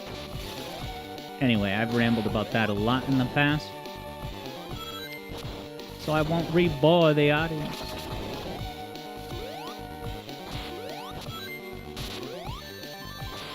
I give this boss a lot of credit. It's you can't just autopilot your way through.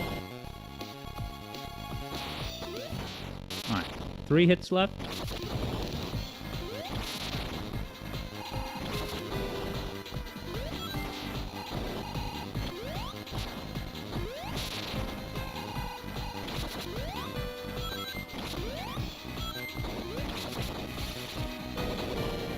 Alright. 105. Alright, Silver Sobe says, what's my ideal Sonic Dream game if Sega asked me? Yeah, like if they brought me on board to be the creative director of a new Sonic game. Well, it would be... There's part of me that wants to say it would be a 2D Sonic CD style, but with more kind of exploration. 3, 2, 1, go! But I have a better idea. Because JJ is making Assure the glitch that's basically going to scratch that itch in a major way, I don't want to use my dream idea on that if Sega, right? So if it was me, so the other idea that I have for a Sonic, it would also be 2D, but it would be set up a little bit more like Nights into Dreams, where you're doing laps. Not only are you doing laps, but there are different paths depending on what lap you're on, okay? But not even just that. Not only are there different paths, but there are actually segments of the level that are, to an extent, procedurally generated. Right? There's a certain palette of different ramps and enemies and obstacles, but, you know, every time you play it, it's different, because it doesn't have to be the entire level is randomized, but certain aspects are randomized in their construction. That way, you cannot become, you know, just... A speedrunner could not lean on muscle memory in order to climb to the highest ranks. Yoshi the Oreo is vibing with this music, and I gotta say that JJ probably is too. He's JJ. Oh god. I think JJ has a lot more points than me now, doesn't he? 183. How did this happen? Yeah, Super Rayman says Retrobit is a company that makes retro controllers that might even be better than the original gangster versions. Alright, if you get one of their controllers, do let me know. I'll be interested to hear a thorough review of pluses, minuses, and ABGN-style outbursts. I'm just kidding about the outbursts. When Kyo looks at this level, all you think is, Planet Freon is better. Or what's it called? Planet Sonata, the music level. Yeah. I like the music level. I do like Music Plant. I like them both, I guess. I don't know how convinced I am that metronome carrying gameplay is gonna excite me on a Friday night, but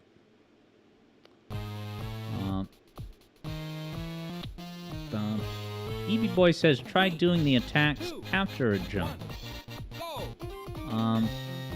Interesting. Third Bruno says if Dubious Depths was cut because of resource constraints, you'd love a remake with that level included. Yeah, they should have included a new iteration, you know, an iteration of Dubious Depths in the 2011 version. But in my music theory videos about Sonic CD, I pretty much incorrectly state, I think in the first CD video that I did, Collision Chaos, I incorrectly stated that, or at the very least implied, that the reason that Dubious Depths was cut was because of a rushed time constraint. But I don't think, learning more after the fact, I think that was an erroneous thing to say. Because, like, you will hear about it being a hectic schedule for Sonic CD, but there's just as much indication that they were able to take their time, so it's a little bit conflicting. I'm inclined to sense that, yeah, Sonic CD was not particularly rushed. And as to the aspect of Dubious Depths, Oshima had said in a tweet, a DM on Twitter X Musk, that it was because the premise of Dubious Depths didn't match Sonic's speed. And of course I say that near the very beginning of the music theory video about Stardust Speedway. Yeah, Kyo says, my comments on the metronome were fair enough, but aesthetic-wise, Kyo will always vote for Planet Sonata over Music Plant. Thought I was gonna die. I don't want to die yet. What is ringing this courtesy? Oh no, that's an enemy. I don't want to touch it. Don't ring the bell, Alex. Hands off. But yeah, Eevee Boy had said try doing the attacks after a jump. Which... that thing? And of course I have my... I only really think to use the mid-air dash during bosses. But I have it all the time. I have it all the time. Whoa, look at that angry, generic Badnik clown, Badnik enemy clown. But the question is, for Silver Selby, what is your Sonic ideal dream game?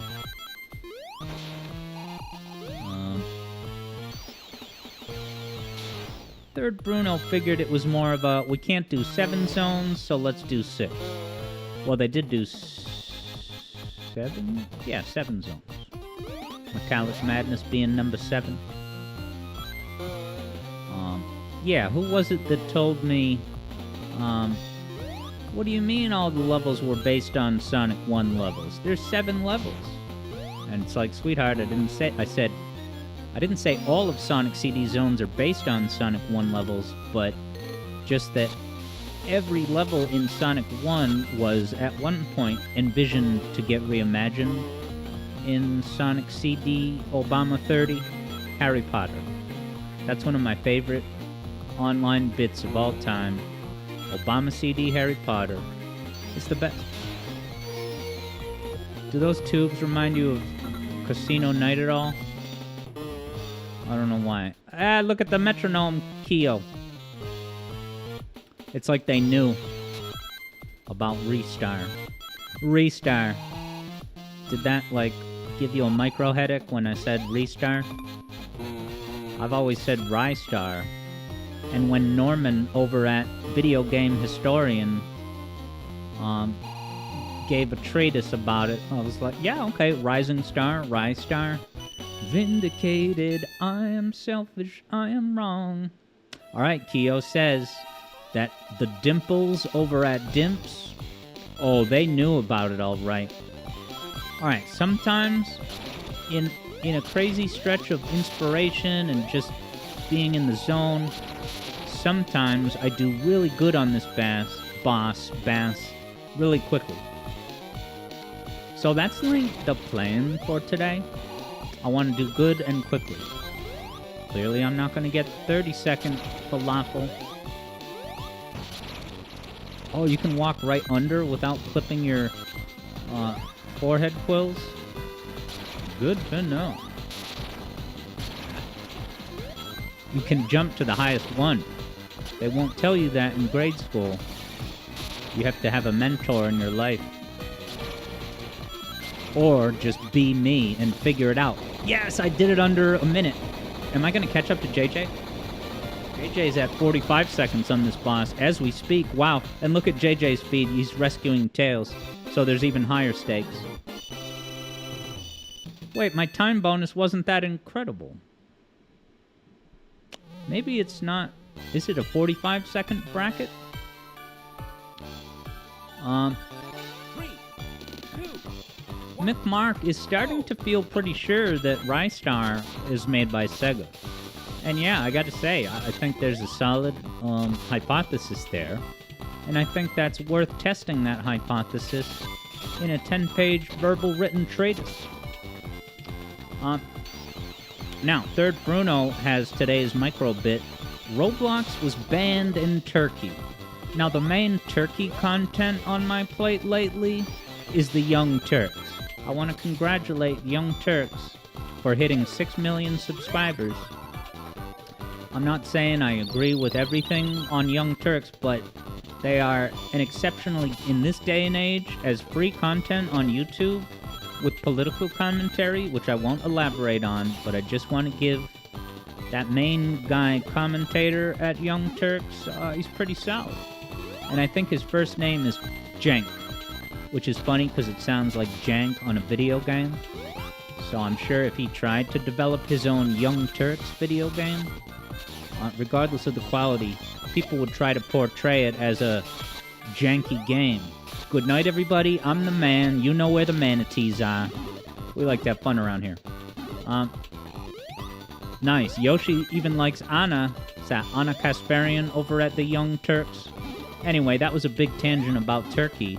What I want to know, Third Bruno, is who did Roblox piss off in Turkey's government that they got banned in the country overall? Yoshi gives a shout out for Kenk Yogurt. Does he have his own yogurt brand? And I thought the Quarterings coffee brand coffee was impressive. A yogurt, though? Will it let me? Yeah. Imagine if I got hit by the badness after all that effort. This is such a great vibe, this level. Damn it! That's not a good vibe. Losing 100 rings by whacking the tail of this stupid penguin from a DreamWorks movie. I'm pissed. Gotta get me that Chenk yogurt. Do they sell it at Wawa's? Because I don't think I've ever been to a Wawa. So I would be on the outside looking in. Oh my god, I almost just died. Cool Kids upper slide. I got 2 rings. Getting to the end of the level, I suck. Oh boy. Alright, Yoshi says that if janky yogurt ever became a thing, you'd be on top of it. And I would absolutely give it a free trial taste at the supermarket if I saw Angie Bumpancero giving out free yogurt samples at the supermarket. I mean, the question on every Sonic fan's mind is, does the supermarket you go to still give out free samples? Or is that kind of a thing of the past, largely delegated to the 2000s?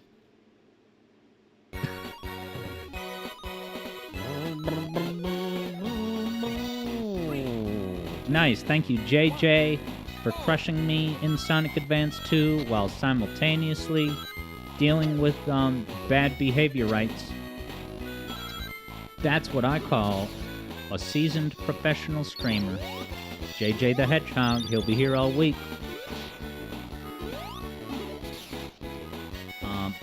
Thing of the past.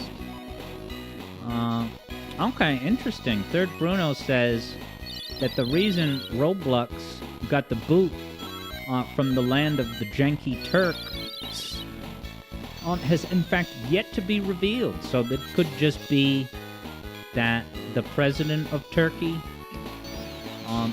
accidentally deleted his file in Roblox, but he's blaming it on the faulty software, and that's the way he's expressing his, he's voting with his wallet.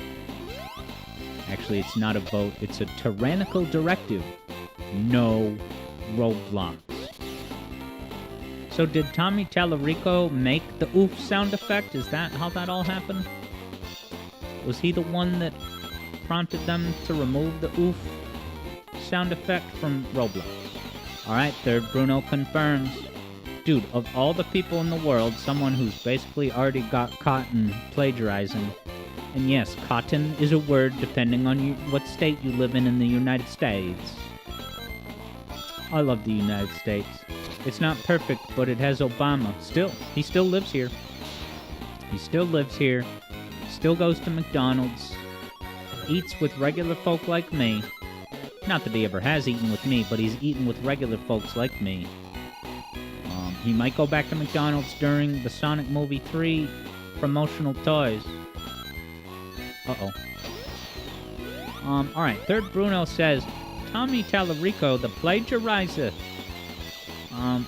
was willing to be compensated for continued use of the oof sound effect. However, Third Bruno reports that Tommy reports that he felt that the offer was lowball. So much lowball action going on in our society these past years. So yeah, Third Bruno says that when Tommy wasn't happy with that lowball amount, Roblox was not dancing any further, and they just said, fine, no payday. Yes, remove the sound effect. Yes, worse Roblox. Yes, spite Tommy.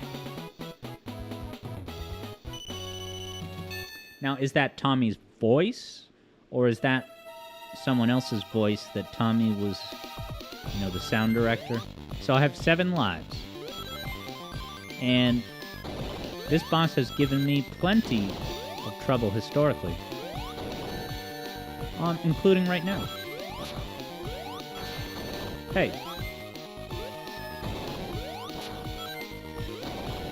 Now, I wonder...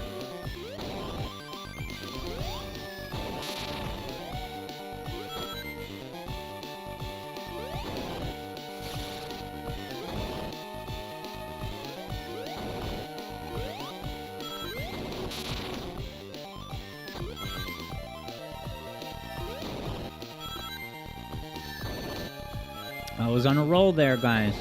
Until I wasn't. Dude, you don't even need the platform of justice to even hit him? What a game change. Oh, he's already in rage quit mode. Dude, I'm maybe doing so much better at this than JJ today.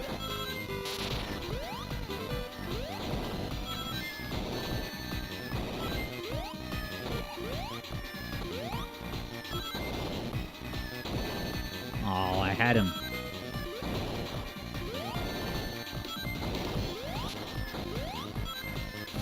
Dude, that was some serious Air Jordan ups, I tell you. Dude, the explosions are so big and dangerous.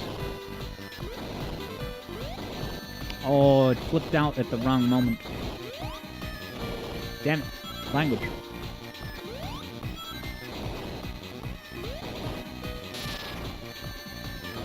The brutal trudge to the final hit. Ooh, the curve got me. Slope.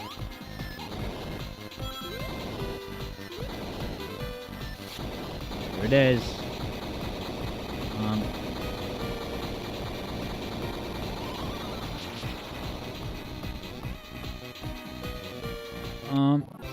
All right, yeah, Clash Pineapple. Sorry to hear you're having chat trouble. And I see also Javid is taken off. Have a good one, Javid. But yeah, I'm sorry to hear that, Clash. Is that happening to anyone else? Are you having issues where your chat is not working? Is it something specific, or you just can't figure it out? Are they, like, asking you for a phone number? I wouldn't put it past Twitch to abruptly add a requirement for a phone number as a condition of chatting, but I don't know. Mick Mark has this to say. Oh no. Interesting. Yoshi says it just happened a minute ago where, yeah, you tried to send a message and it just didn't send. Did you guys hear about, oh, it's that troll moment where you have to know what's going to happen in the level design. But yeah, really sorry to hear that, Clash Pineapple, but I hope, in a worst-case scenario, that you continue to enjoy streams. Now, EB Boy does have a great suggestion. It definitely can't hurt to reinstall Twitch. Yeah, if you're on a phone, it's worth trying. It might even be as simple as just updating Twitch, too. Alright, is this the danger area? Yes, it is.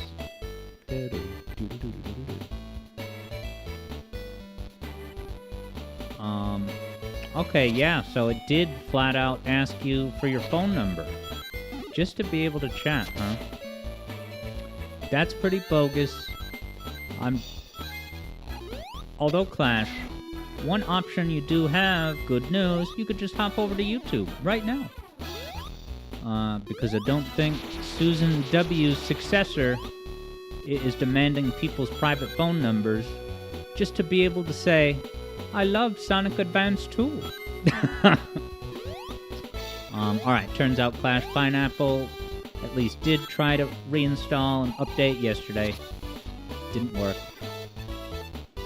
Yeah, I would say hop over to YouTube. It can't hurt.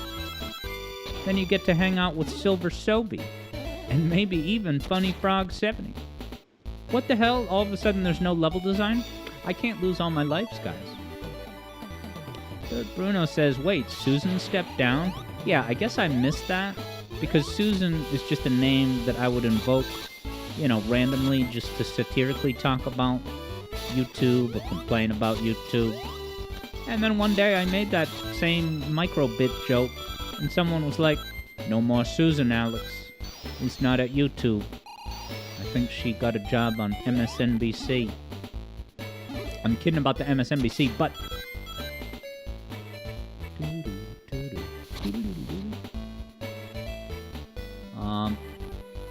But yeah, Clash.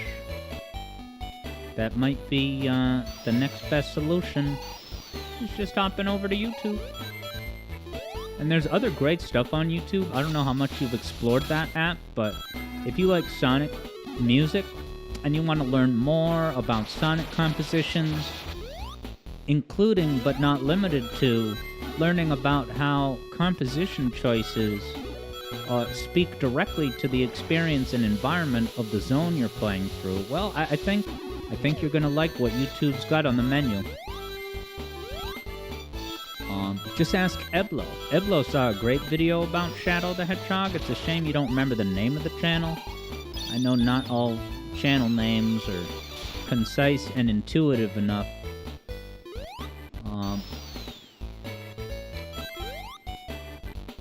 Oh boy.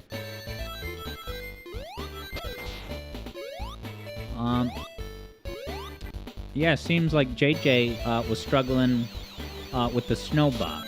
Now, even though JJ has like 50,000 more points, the fact that I'm ahead in this Death Canyon, Sky Canyon zone, in a way, that pretty much means I'm winning, right?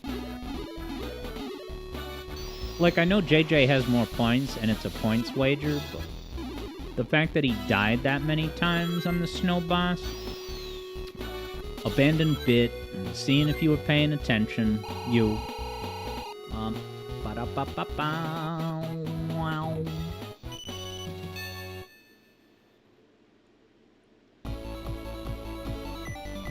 And yes, I always have the YouTube chat open. Oh, but yeah, did you guys see, for those of you who became die-hard Spontman fans, you know, Spontman, the lead and only developer of Nuclear Cheetah. We had recently on stream did a quick react segment of his newest video about the 8-bit Sonic games. And one of the things that JJ said, you know, even before we started was, you know, Spontman's cool and all, but his review survey montage was just kind of hasty. It was just a quick, non-substantive glimpse into the basics of what the game are. You know, and as a starting point, yeah, if it's 2024, and you're talking about games that have been out and have had so many content slices made about them, detailing all of the basic features, and so you're going to make a new video in 2020 now about those, and it's just going to be a quick look at them, like, what am I getting here that I haven't already got in spades elsewhere? Uh-oh, I missed the thing.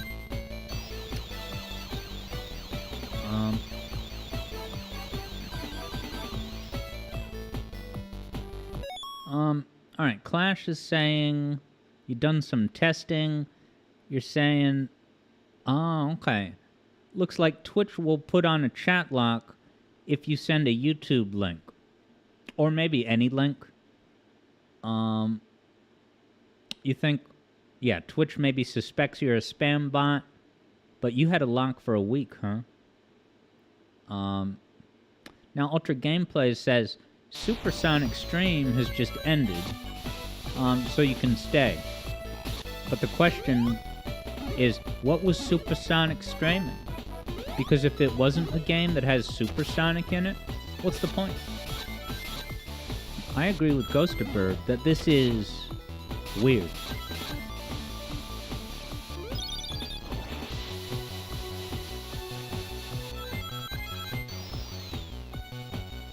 I have 75 rings, but I should get rid of the shield, as is tradition. Nice, it was a Sonic 1 and 2 speed run. Not only that, Ghosterberg loves that streamer, Supersonic, alright? I'm gonna have to check out this Supersonic that y'all know about. Is this streamer, you know, primarily, you know, I shouldn't even say primarily, but does this streamer, you know, do a lot of speed runs and, like, get really good at Sonic 1 and others? Is this the right way to go? Better be me. Alright, speedrunner mostly, confirms Ghosterberg. Alright, let's see where my points are. 223. JJ's at 245, but he's probably still on Act 1. So I need to have an absolutely incredible techno bass. If I beat this boss without losing a life, I'll buy myself a coffee one day when I get rich.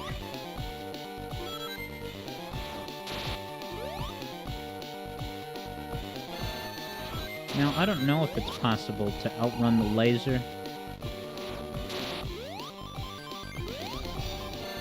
I don't know if you can duck under the laser all that feasibly.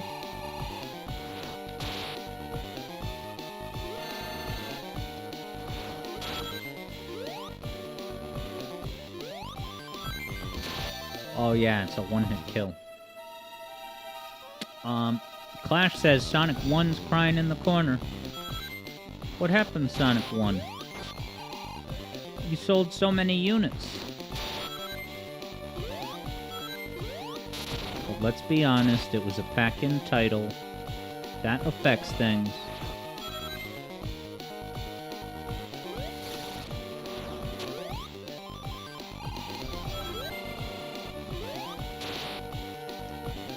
Third hit on the laser. Laser probably takes 4 hits.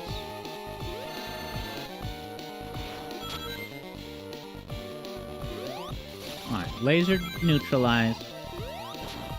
But this is far from safe.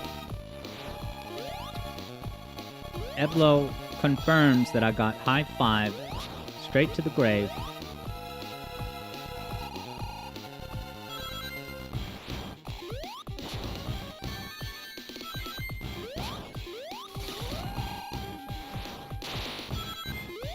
So when you first fight this,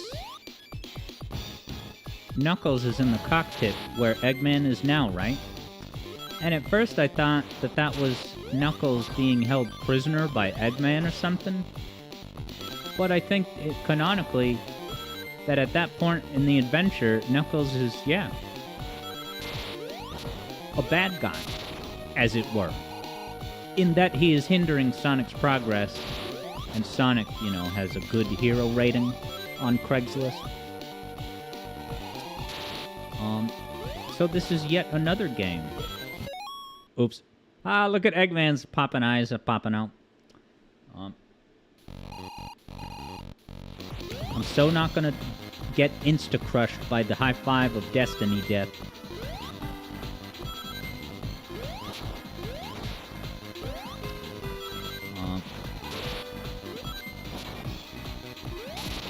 Oh, that insta-shield can make the difference between getting a hit or fruitlessly bouncing off the side. I knew it wasn't safe. I'm okay-ish at reading this hand of love. Like now. Oh, baby, that was a golden opportunity. Yeah, the mid-air dash is an absolute game changer. In terms of playing these Oh. I bumped into the hand. It wasn't crushing me.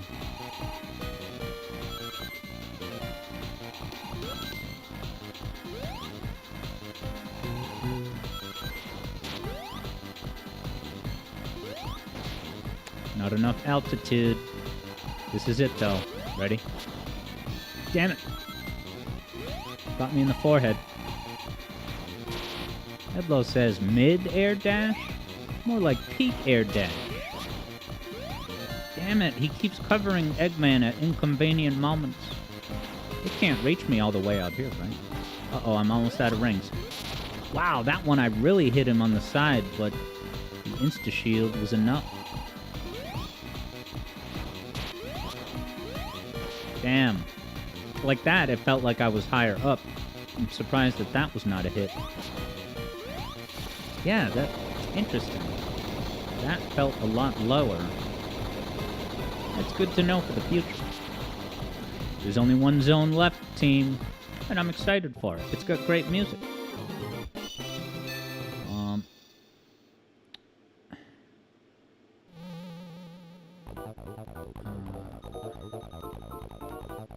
Clash says, not hitless. Maybe it's for the best.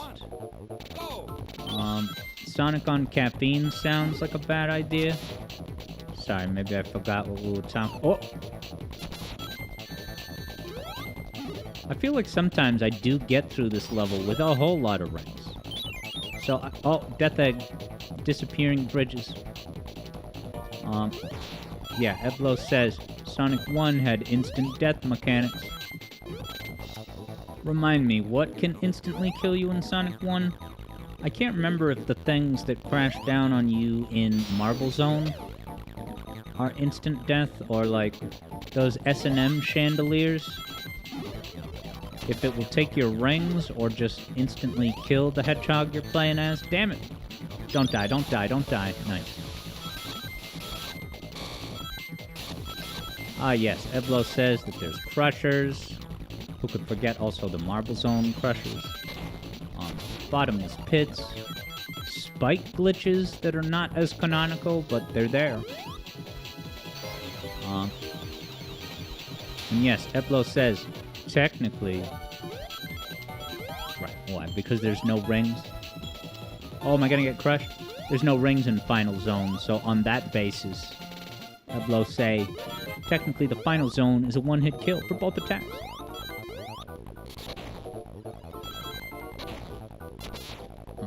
Super Rayman remembers the pillars that crush you in Marble Zone.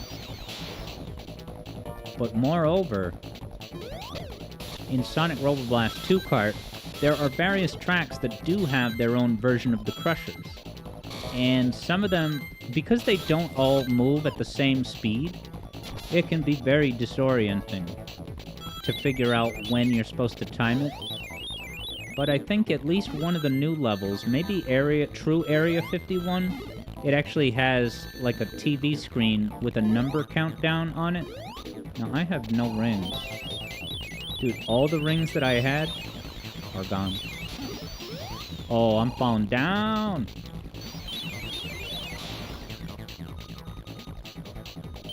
Alright. New lease on life.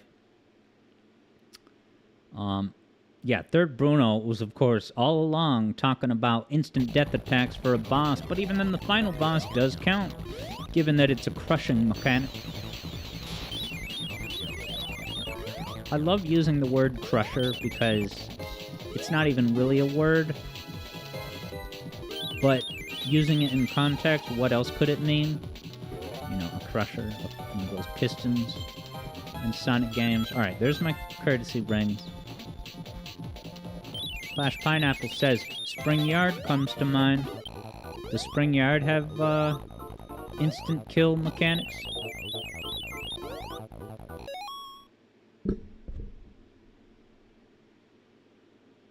Clash says, Crusher. Clash hardly knows her. And then Yakko on the Animaniacs would say that and say, Good night, everybody. The stupid one bug, I hate it.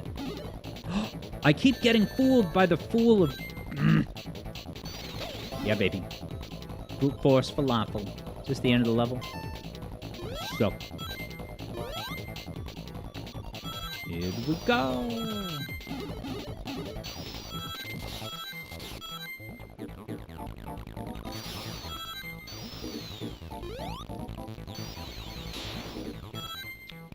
What a great background. So good that they evoked this background, I assert, in Shadow the Hedgehog's internet levels. Oh god, jump, jump, jump! That is a platform that you gotta jump as soon as you land on it, or it's all over if you fall.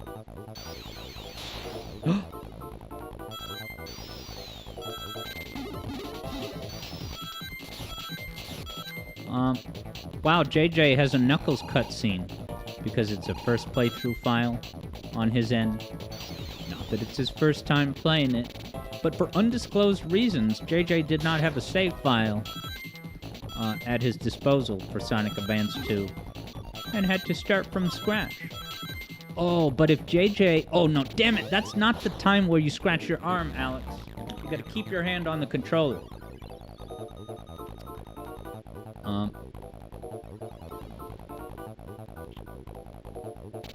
Yeah, Clash says this is the fool's tale about a fool who kept getting fooled by a foolish bird. I wish it was a burb as cool as Ghost of Burbs, but instead, it was a blue burb rocking to and fro with a chemtrail of those spiked things.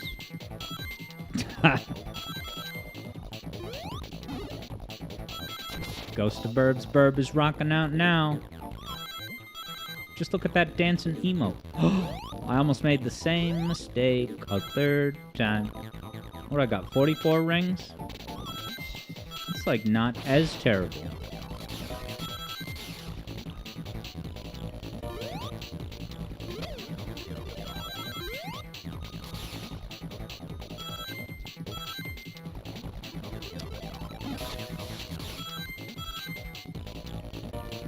Dude, look at this mock essence. I haven't lost my mock. What the hell? You're gonna give me all that incredible speed, ramp after ramp, continuous mock speed, and I'm probably right near the end of the level, and I'm gonna crash up against a wall, falling directly down onto spikes? I'm angry.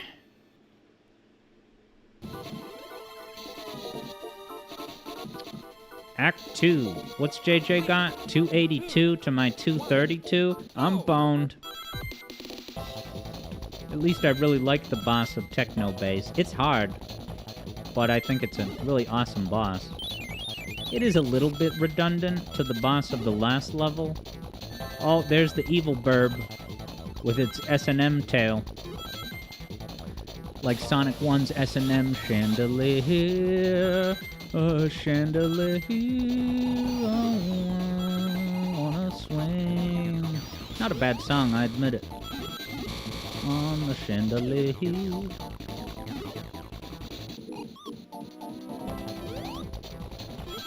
But I don't buy into Sia's choice to never show her face, on the basis that she doesn't want people remarking on her appearance. And it's like, what kind of example are you setting for the next generation? That they should let, the inevitable percentage of the population that is trolls to now have you live a reclusive life? I don't know. All I know is this background is so dope and awesome. I should have taken the upper grind rail. I died. I fell.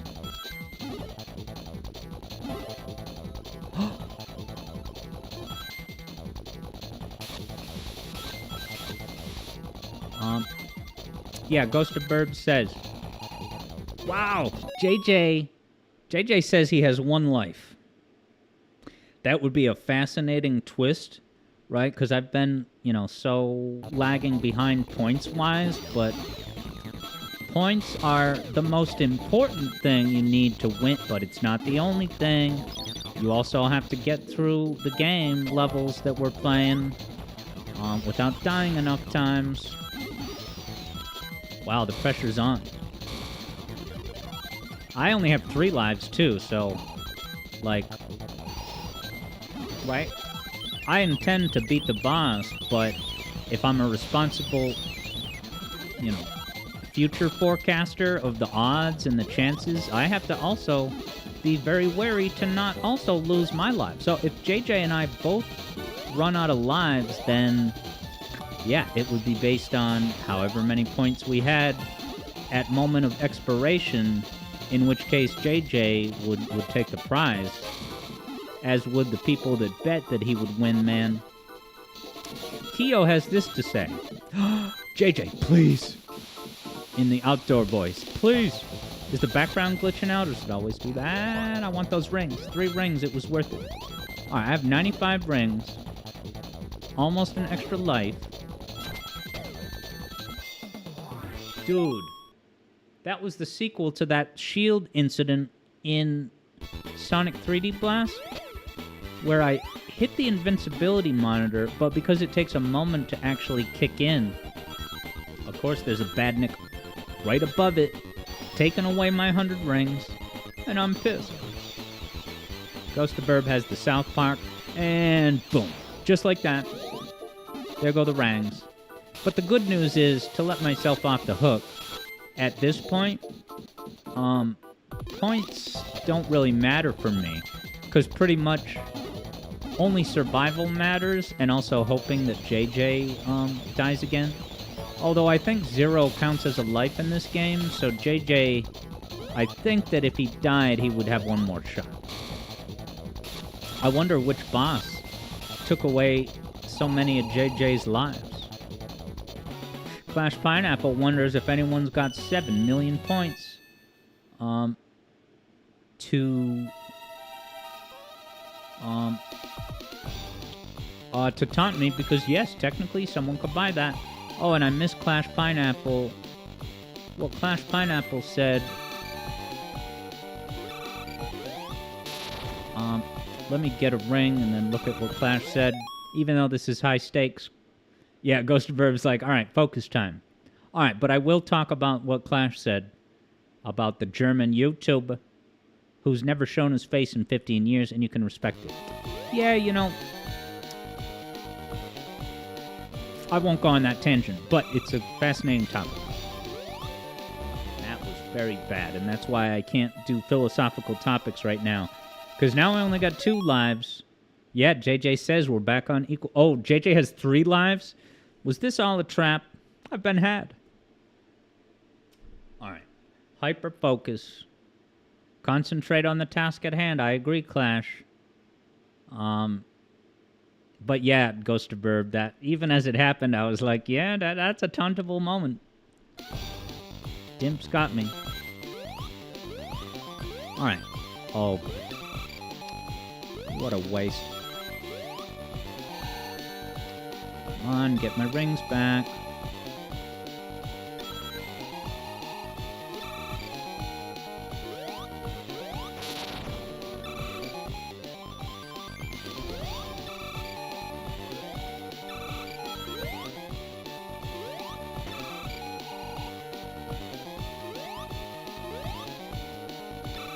Staying alive.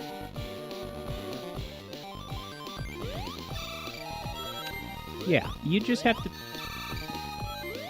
You have to be smart about where you're standing. See how I am inching closer to Ivo. But then when he launches his things, just back up. And you should be alright. Compared to just hugging the left side of the screen.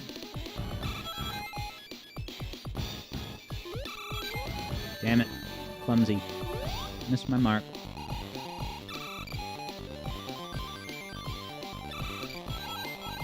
See that?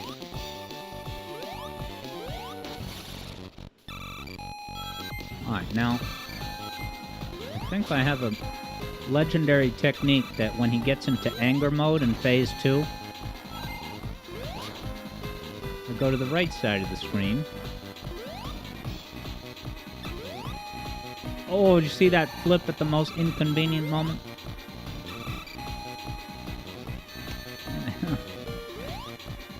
This is a challenging gameplay section.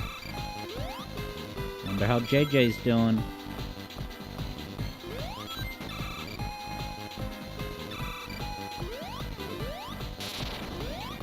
Oh, I could have gotten 2 hits with that.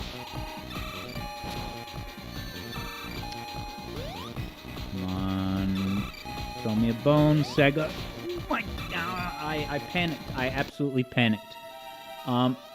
Third Bruno is amazed that there's even a second phase. I see JJ's got 3 lives, and he's pausing. Was he watching my gameplay?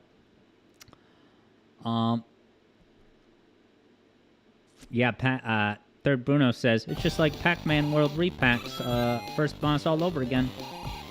Watch this. I'm going to beat this boss very valiantly. And then it's going to be all for nothing. JJ's going to beat it too and have enough points.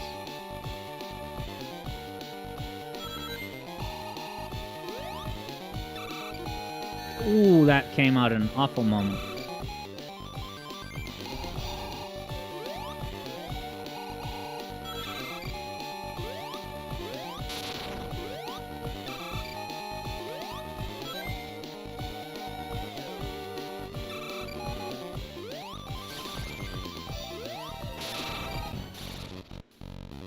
Is this phase 2 now? Oh, I almost got 2 hits in one pass.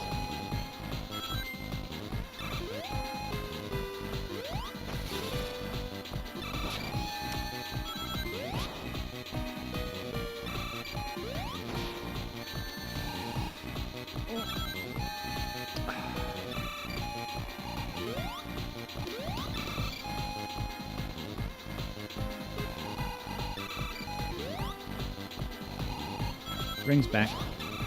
Oh, it comes out so fast. You can't get underneath it at times.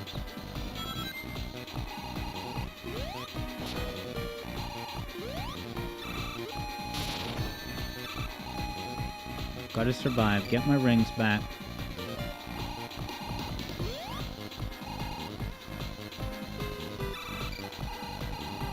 No, I had to jump. And I almost died trying to get the damn rings. Oh, I'm dead. Oh my God, get the ring! Oh my God, I keep missing the rings. Hopefully I can loop back around and grab it.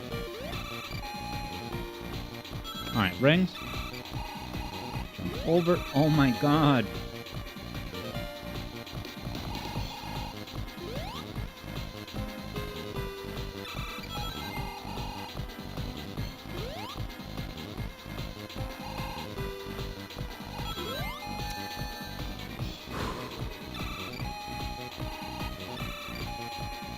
Nope. Alright, I got one. No! Oh, is this devious?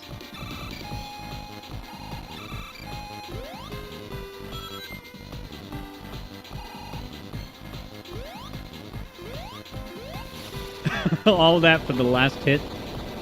Uh-oh, JJ's at the Utopia. Well done, JJ. You got me by a whole lot of points. And 3 lives to boot. JJ takes the prize with 317k. But that could have gone either way. That was an exciting final stretch. So JJ wins to my 247k. He has 317k. Yes. Now, as Tep says, the Sonic head on the lives counter at the lower left, yes. He has seen some stuff. Yeah, I've always thought that he's kind of like suspicious of... It's like, come on, player one, you better play good because I don't want to have to use another live. But yes, combined with having seen a bunch of horrors. McMark is sitting pretty at 318,000. Wow, that's suspiciously 1,000 more than JJ. What a cool score to have gotten. But yeah. There it is, so let's see who the big winner of the wager was. And then of course we got a song request to get to. I don't know if anyone scooped it up. Wow, so there was a whole lot of points bet today because Stanley64 threw down 5k. Tep threw down 4k. Tep has taken the biggest victory. Well done, Tepid Tep. Eblo and Javid had also placed sizable bets. Way to go. Way to go. And congrats, JJ, for a decisive victory.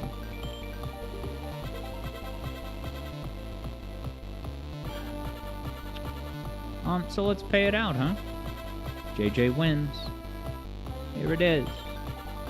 22 almost 1,000 points in the total pot.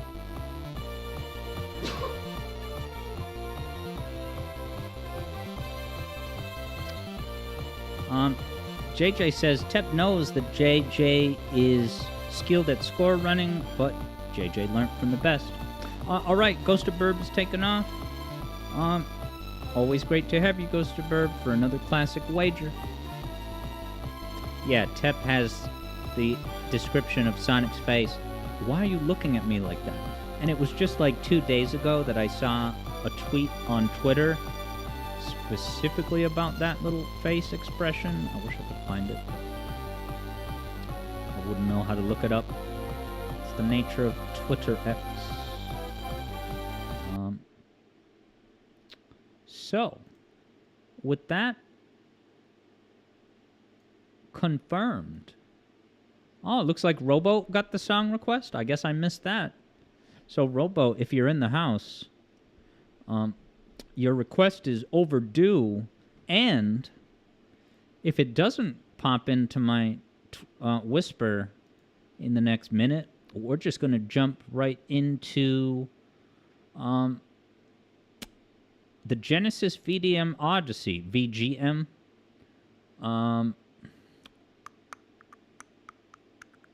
Third Bruno's just about ready to do his patron request of the month because, yes, don't forget, if you're at the elite patron tier, you get, totally separate from channel points, 1 song request per month. Real Stanley 64 lost the wager. Keo says, have someone else suggest a song? Yeah, do you mean it as, I could add another unit to the mart? Let me at least try that. And see if there's any takers. But yeah, Cardinal Sin, buying the request and then ghosting without sending the request.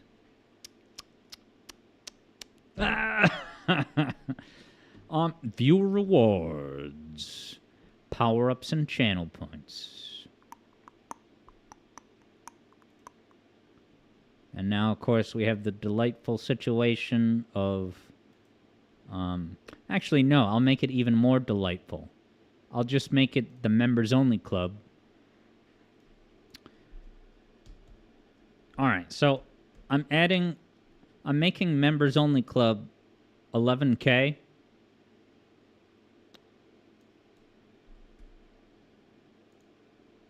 So whoever gets it the quickest, starting now. Tep is looking forward to doing a song request. McMark has the Olympic podium. Yeah, if that score that you reported was 100% true, McMark, then good job. You beat us. All right. JJ's got the request. And then here comes Rowboat's request.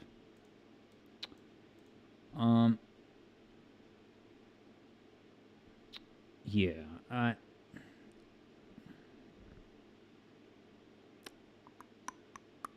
and then Vector says wrong link. What happened?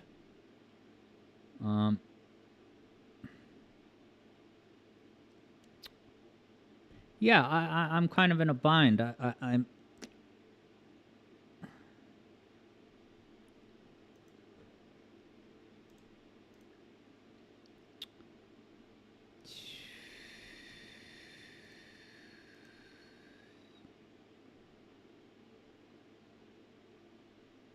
What do you guys think I should do? Because I have an inclination of which one to do. Let me start to do it, and then I might abandon my train of thought.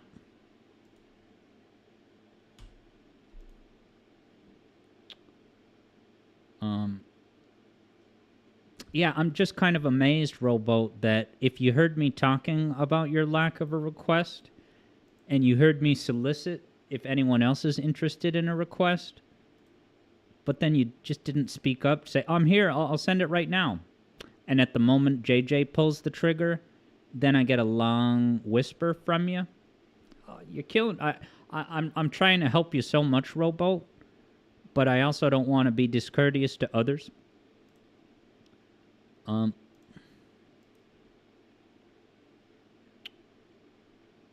Yeah, Rowboat says, sorry, you weren't fast enough.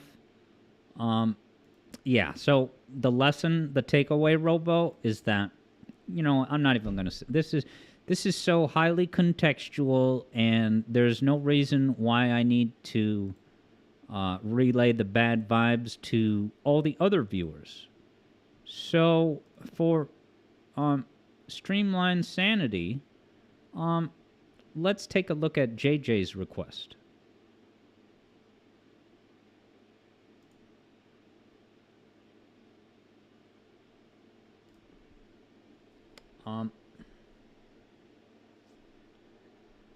Yeah, I'm worried that I don't want to open Pandora's box, and I think that if I hold my line with this right now, it will benefit these streams moving forward.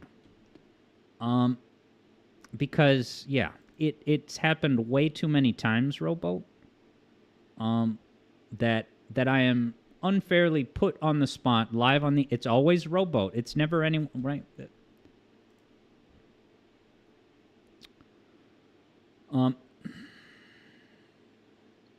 Right, and in a worst case scenario, I would bank Rowboat's request, but...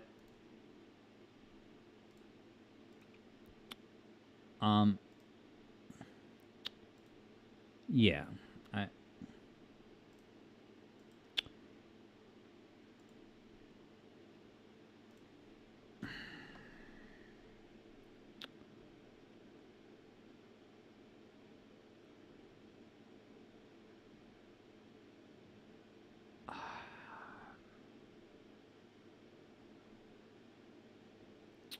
Yeah, Vector was looking at the rankings, and that pertained to score.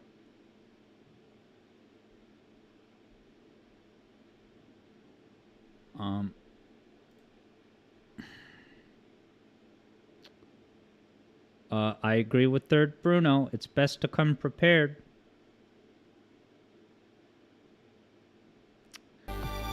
Super Rayman suggests a vote. I'm not going to put it to a vote, but if you want to persuade me with a sensible reason why I should do X or Y, Alright, if Rowboat's cool with banking it, let's bank it. The fact is, Rowboat, that, you know, I explicitly said, where's Rowboat? And you allowed me to talk to everyone about that, open another channel, Mart Point. I really just don't understand why you went about that the way you did. So I have to promise, I promise for the rest of the stream, I'm not going to say any sentences about that topic. We're going to get JJ's request, and I'm going to keep my cool. All right, I got to stick to my promise.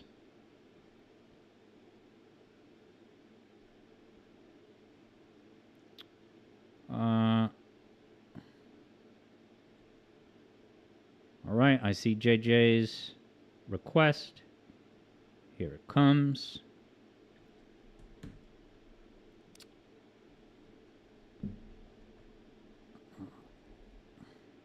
Yup, we're going to keep the show running.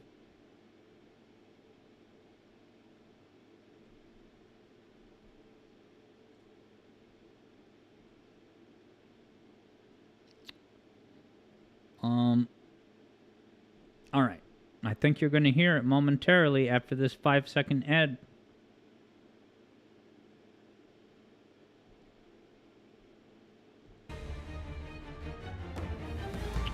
All right. I think you're going to hear it soon.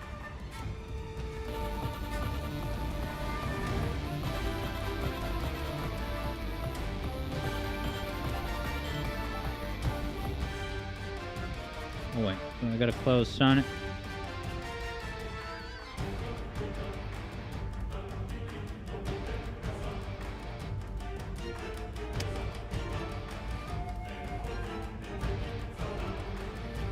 Alright, I got rid of Egg Utopia. Sorry about that. See you later, McMark. Have a good night.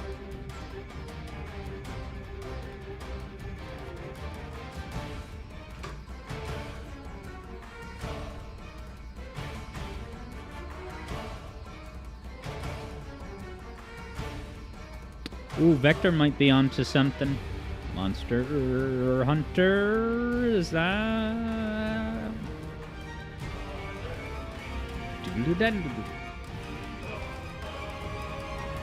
See you, McMark.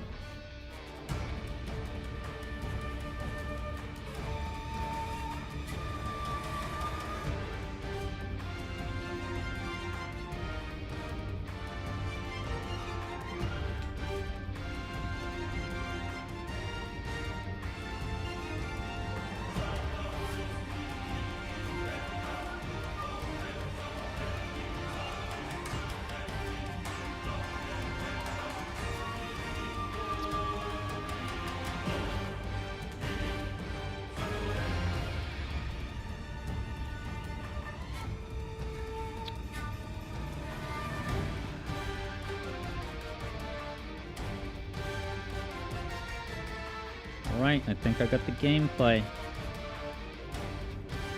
We spend our life savings on a run of 100 jackets. Look upon its prowess, its movement full of stardust, its claws cut through the silence, its fangs bite. Sorry, competing audio is now done. You're gonna see this soon, guys. My brain is so fried, but I'm almost there.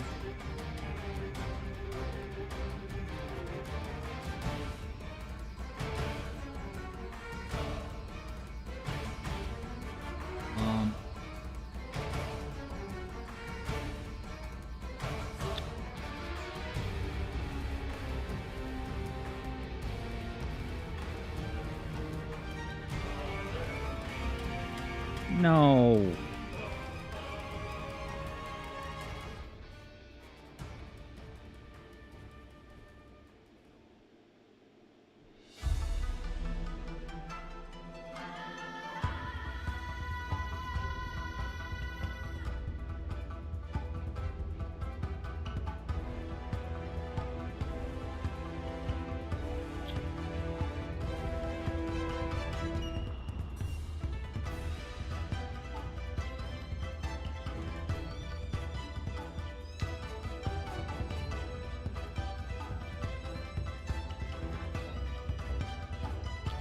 All right.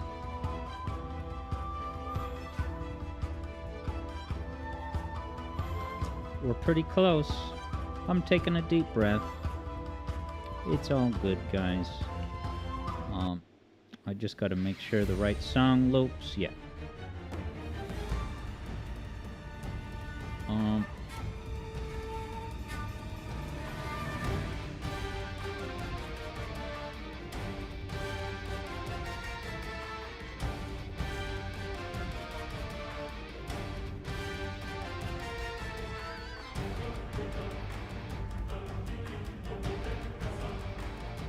All right. We've arrived. Okay. Vector figured out that it was Monster Hunter Rise because it's recognizable, in part due to its copious Japanese-style flutes. And hello, the King Samurai. What's up? Nice emotes, including JJ's emotes.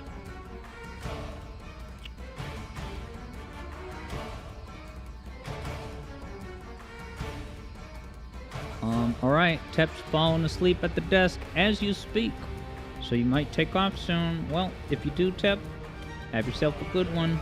Thanks for popping in. May the face be with you. Tep knows what I mean by that. JJ says, huh, typical.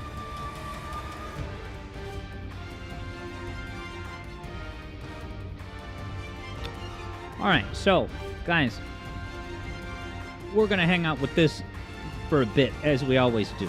But after this is the Genesis Music Odyssey. It's called an Odyssey, but it's not a comprehensive thing, and it's not the only time I'm going to do it. But it's a thing where we're going to sample a few different Genesis songs from my ever-expanding curated playlist. Okay? But then some of you can... I'm going to put a thing in the channel mark, and if you buy it, it's going to be less than 11,000, but basically you're going to get to pick the gameplay that we watch. So the gameplay can be unrelated. I would prefer that the game be like something from the 90s. You know, I don't want modern graphics. It's got to be at least somewhat retro.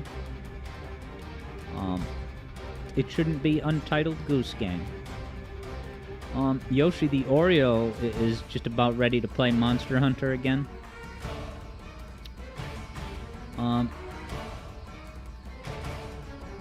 JJ decided a long time ago to never lie in bed bored and not be able to sleep. You're much happier falling asleep at the desk. Alright, so if you want to fall asleep, instead of lying down, bored, twiddling your thumbs, you like work on Ashura until you collapse into your keyboard. Nice. Tep is still working through the new face zeitgeist. How to find your bearings on the G-Clef, baby. Alright, so let me add it to the mart. Again, we're not switching to it this minute by any stretch.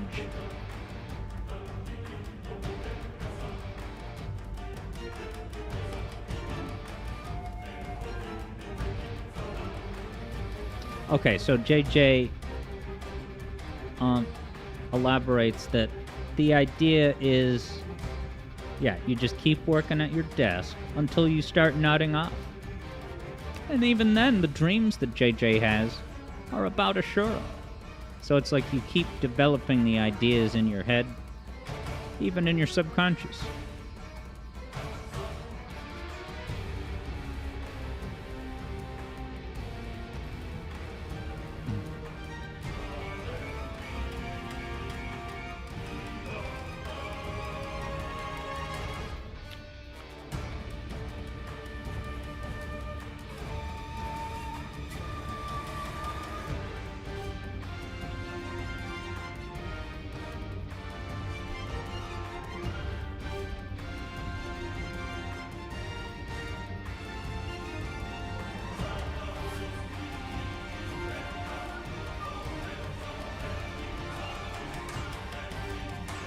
Alright, so it's going to be in the mart in a moment.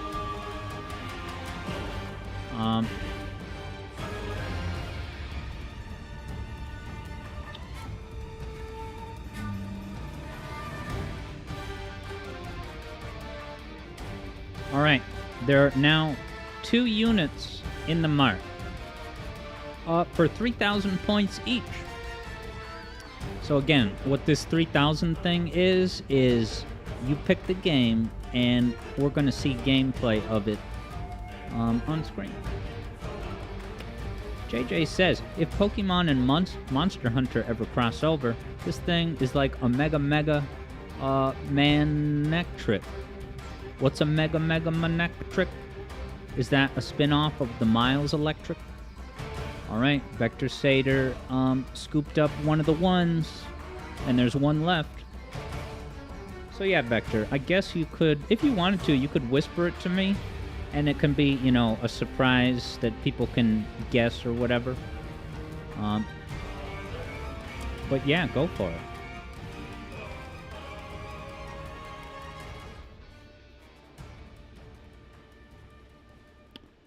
This combat reminds me of Hyrule Warriors. I don't know why.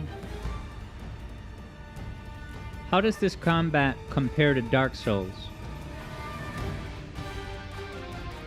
Third Bruno would be in the market for a Monster Hunter crossover with Kingdom Hearts. Third Bruno says, the secret final boss of Kingdom Hearts, Sleep by Birth, final mix would be perfect in Monster Hunter.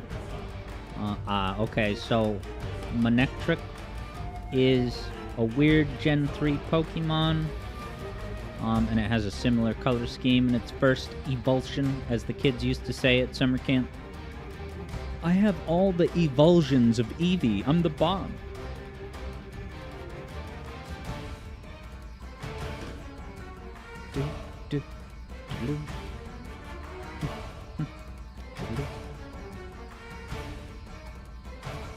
Third Bruno says, funny you say that, because Third Bruno's cousin once was quoted as saying, and I quote, Dark Souls is like Monster Hunter, but worse.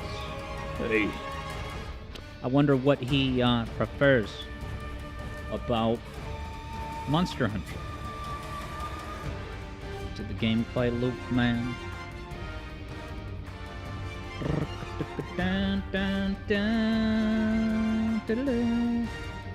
Is this the same clip? No. That's what we wanted.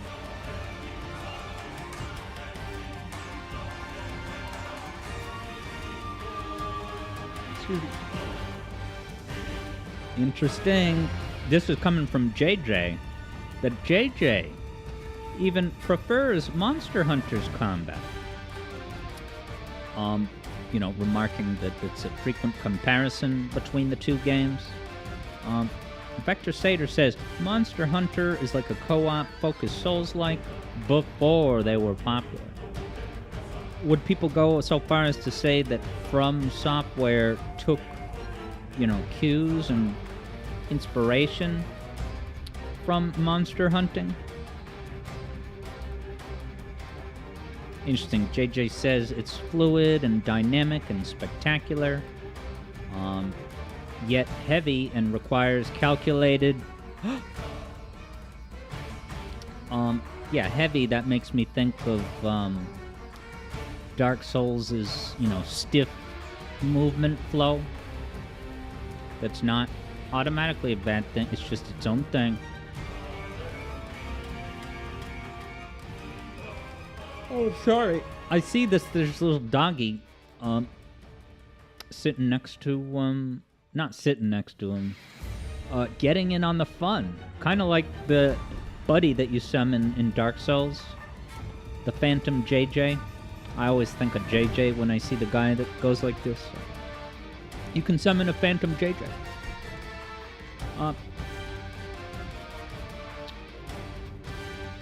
Third Bruno is gonna admit that when you went through Elden Ring your first time, he did spot some, I guess, Monster Hunter similarities. And that menu on the left lower corner looks a lot like a Zelda map, just saying. Third Bruno explains, yes, that dog is called a Palamute. It's one of two types of buddies that you can have with you, the other being called Palicos.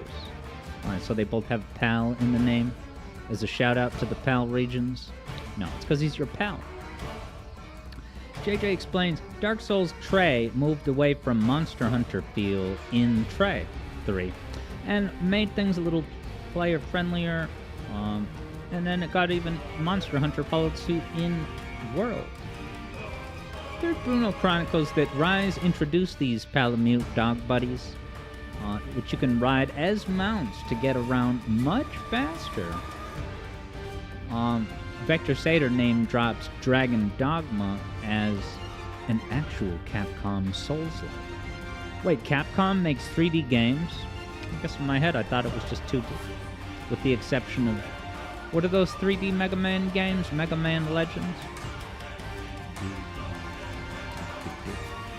The choir, JJ, in this is certainly Soulsy. Wow, what's that creature on the left? That was like a I'm gonna rewind. It was like a raptor. What's the raptor? What allegiance does this amphibian raptor have? Is it just kind of neutral, watching the festivities for sport, getting a couple of attacks in while this boss is focused on you? Alright, Vector confirms Resident Evil is 3D, and so is Devil May Cry, so there it is. A whole bunch of Resident Evil games that literally has all 3 dimensions that we're talking about. Chao certifies the DD mention. What did I say that has a DD in it? Oh, Dragon's Dogma, that Vector mentioned that. Nice. Chao's got gamer cred. Oh, okay. Third Bruno says the raptor is another large monster that will likely attack you. So was it attacking the boss, or does it ever attack the boss, or is it really only going to try and get to you? I also think it's kind of cool that, assuming that's a boss, it's cool that other enemies can just show up and you just kind of have to factor them in. Third, Bruno chronicles the chronicle of how many monsters are allowed on the map at once. Third, Bruno says those monsters will attack each other, but only in turf wars. So when they see you go to the menu and check the toggle for turf wars, then the beasts go, oh, Third Bruno clicked the thing, so we must attack each other.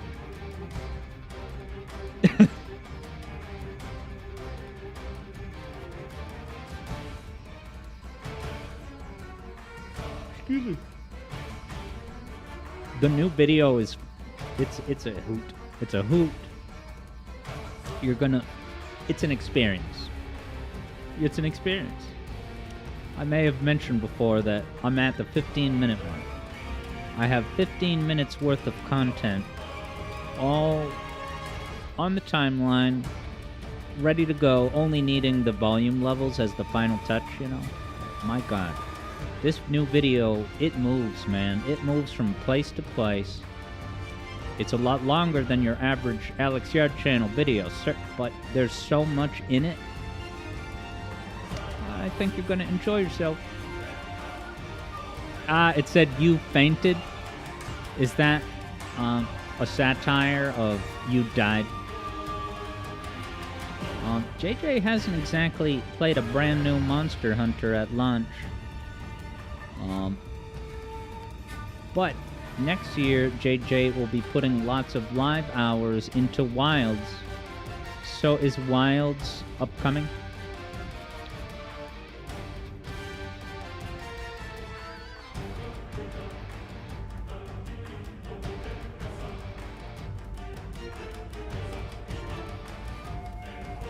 Alright, Eevee Boy confirms that it's the 6th game and that it looks solid, and JJ says it's the next entry and it's open world. Now, is that honestly the first open world Monster Hunter? With the little I know about Monster Hunter, that would have been a sure bet that I would have assumed they'd done it by now, but it sounds like not by the way you guys are saying it.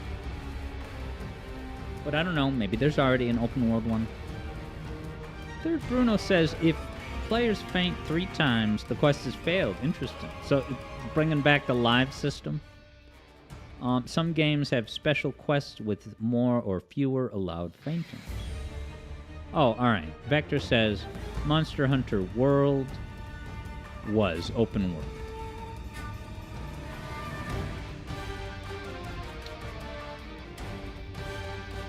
Yeah, JJ says that for the longest time, Monster Hunter was just isolated areas separated by loading screens.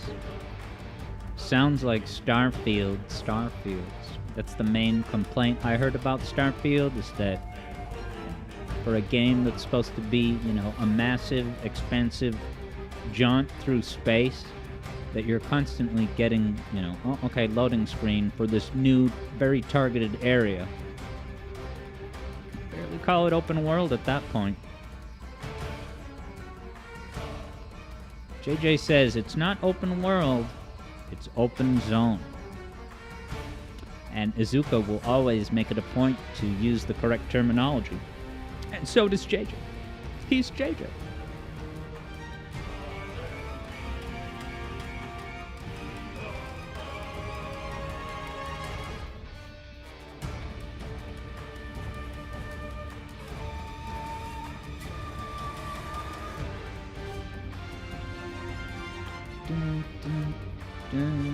There's your Andalusian. 17665.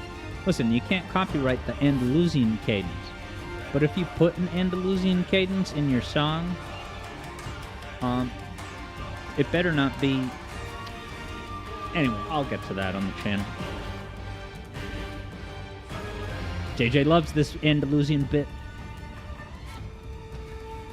But yeah, we're well past 10 minutes, so since the gameplay just looped, that brings us to 16 minutes.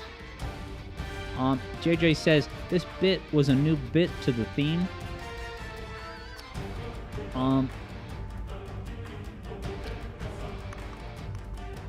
Why? Are we looking at like a remake version or something? But yeah, thank you, JJ, for this heaping helping of hunted monsters. Evie Boy wishes that he had gaming compatriots to play this with. I'm sure it's fun. Oh, okay. JJ says that the monster has its theme, and it gets remixed in every new game. Pretty cool. Alright. So, we're gonna start our Odyssey. So the first thing that I will do... Not that. Get out of here. Alright, I'm gonna bring the gameplay back in a moment, so that there's at least something on screen as I pull up the music.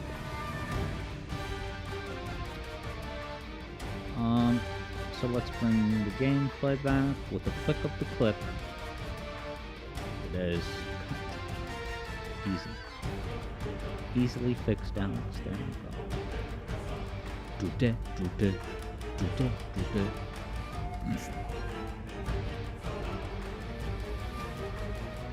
Alright.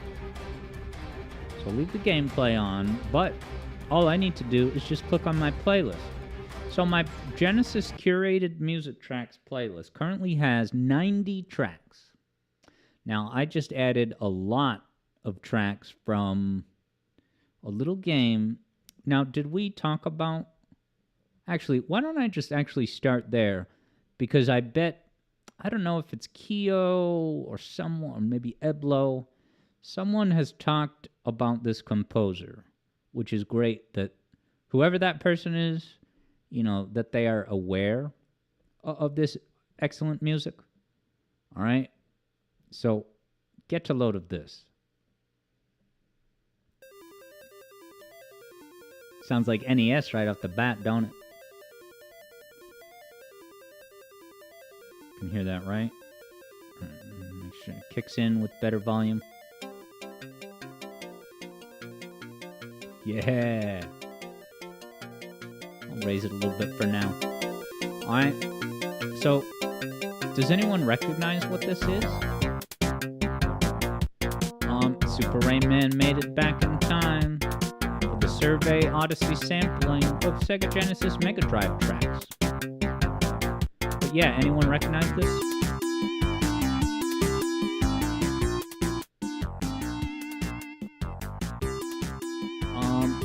Alright. So what I'm gonna do is have this kind of as an overlay. So you're gonna see it ugly on screen in a moment, but that's alright.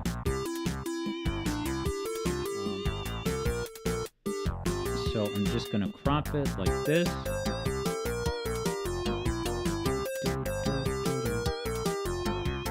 It is of course Bubble and Squeak, your all-time favorite. You guys hearing this? It's so good. You know, this is a composition that... So I was saying this on the Discord a little earlier today, that it's really great to listen to music that I'm not super familiar with, and just listen to it on the merits of the composition. Because I listened to like 2 or 3 songs from this Bubble and Squeak soundtrack, and I was just like, wow. Right? It's that feeling, you know, when you're listening to a piece of music, and you're listening to it for the first time, and you're kind of thinking like, all right, is there anything interesting in here? Is there anything notable? And a simple but abstract way of saying it is to say, all right, what does this song give me? What am I getting out of this? Is this song only giving me something that I could find in a lot of different places? Or is this really saying something distinct? You know, you listen to the song right now, there's nothing super... Oh, and I gotta pull up Vector Sater's gameplay now. There's nothing, like, really ambitious or out there about it, but it has, you know, antecedent consequent phrases, it has dynamic rhythms and melody. I know that's a very generic way of describing, but it's like, instantly, listening to a few songs, I'm like, alright, I am listening to this music right now, written by a true composer. So I'm sitting there thinking to myself, alright, who could it be? I'm gonna look at the composer now, and yeah, I should not be surprised, you know, to possibly see a name that I recognize, you know, like Tim Fallon or someone like that. Okay? How about the Diamond Foundry? This is not gonna be all Bubble and Squeak, but I wanted to start with at least a couple of these because they're so dope. Almarian confirms Tim is a genius. And yeah, Super Rayman wonders how many tracks I'm covering here. Certainly a handful, certainly at least 5 to 7. I may not listen to the full song in all cases. Okay? But for Bubble and Squeak, I was delighted to look at the composer credited and find the name Alistair Brimble. Listen to this.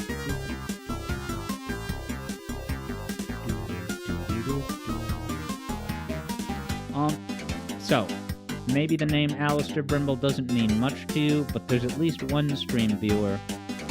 I'm sorry I forget who it is. You guys hearing that bass? So good. Yeah, Yoshi says it's got that Crash Bandicoot-like feeling at the beginning. Alright. What I'm gonna do now is focus on the singular goal of, not that. Oh my gosh.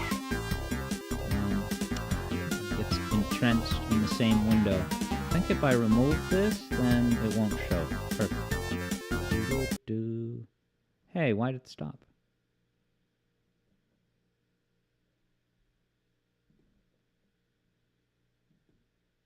I don't think I lost...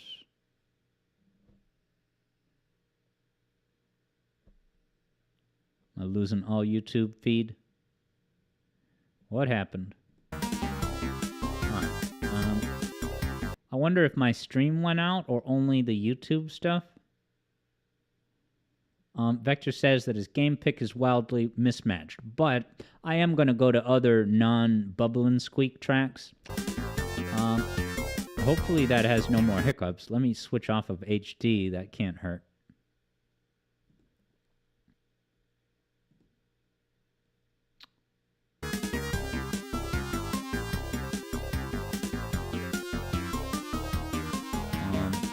On.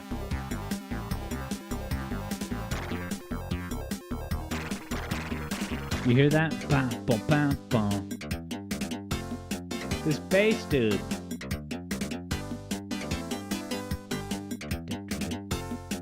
Alright, but I'm glad to hear from Super Rayman that double snare, ready? It's amazing. It's just simple, so good.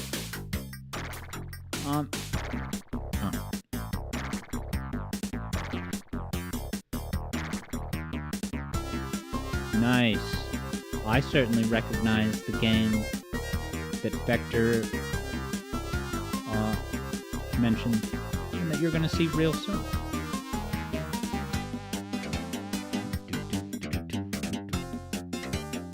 Alright. Pretty close, guys. I just gotta...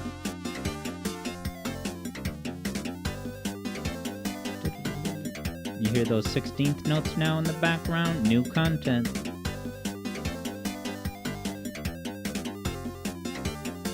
So yeah, EB Boy, the composer is Alistair Brimble. Now, I don't know if I got sidetracked. I did say that there's a stream viewer that is, well-versed in Alistair Brimble compositions, composer from the United Kingdom. But the main one, if there's one you ever heard me talk about by that composer, it's The Lawnmower Man on Genesis, the soundtrack, the absolutely amazing soundtrack for The Lawnmower Man on Genesis is by Alistair Brimble. Alright, momentarily you're going to see the next game, and it is this. What could it be, man? Alright, but it's time for the next song. Now this next one is definitely a tonal shift. Maybe it'll be a little bit more fitting for this gameplay. Yeah, so EB Boy was thinking of Tim Fallon, and it's so funny and very telling that you would say that, because that was my lead hypothesis when I was first listening to this.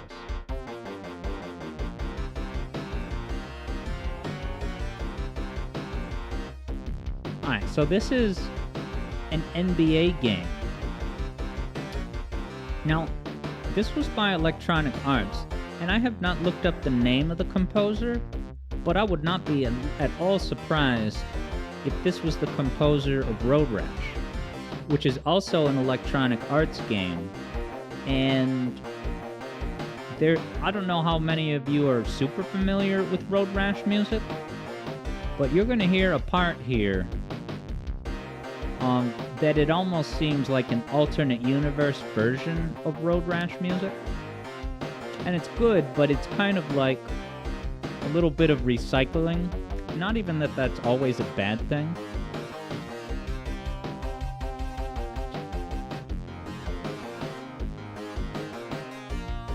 Yeah, that was a little bit of it. Yeah, so I guess it'll probably be lost on you if you haven't played Road Rash and heard that music. But let me go to the next one. Maybe it'll be more obvious. So this is the halftime music.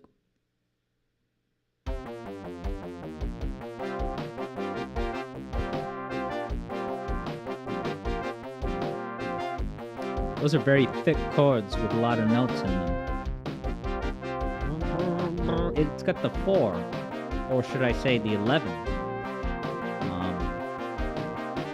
It was with great pleasure that I talked about the 11 note in the Knuckles Chaotix video. Yeah, here's the Road Rash part.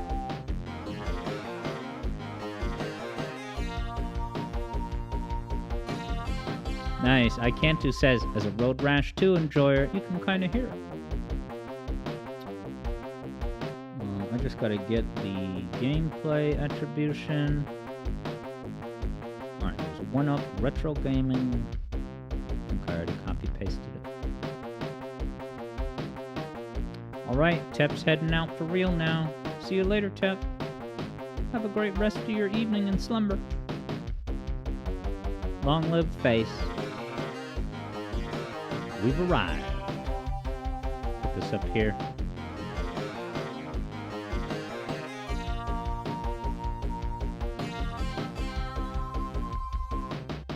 Alright, so there's a taste of the Road Rashi music. What else we got in this piece? Alright, who of you have heard about Lancer? Because I grabbed multiple music slices. Aw man, I wish I hadn't clicked off. Elmarian said, what an original walk-up. I assume that's sarcastic. Now I wish I knew what the walk-up was. Sorry.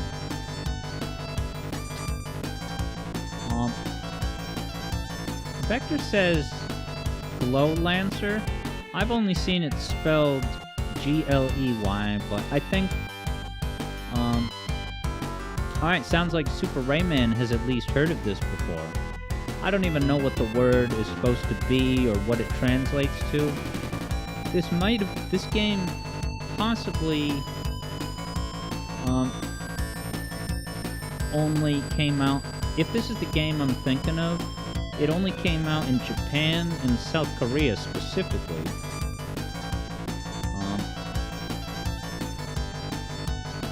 Nice, Shadow Ops has joined us for our final falafel. What's up, Shadow Ops?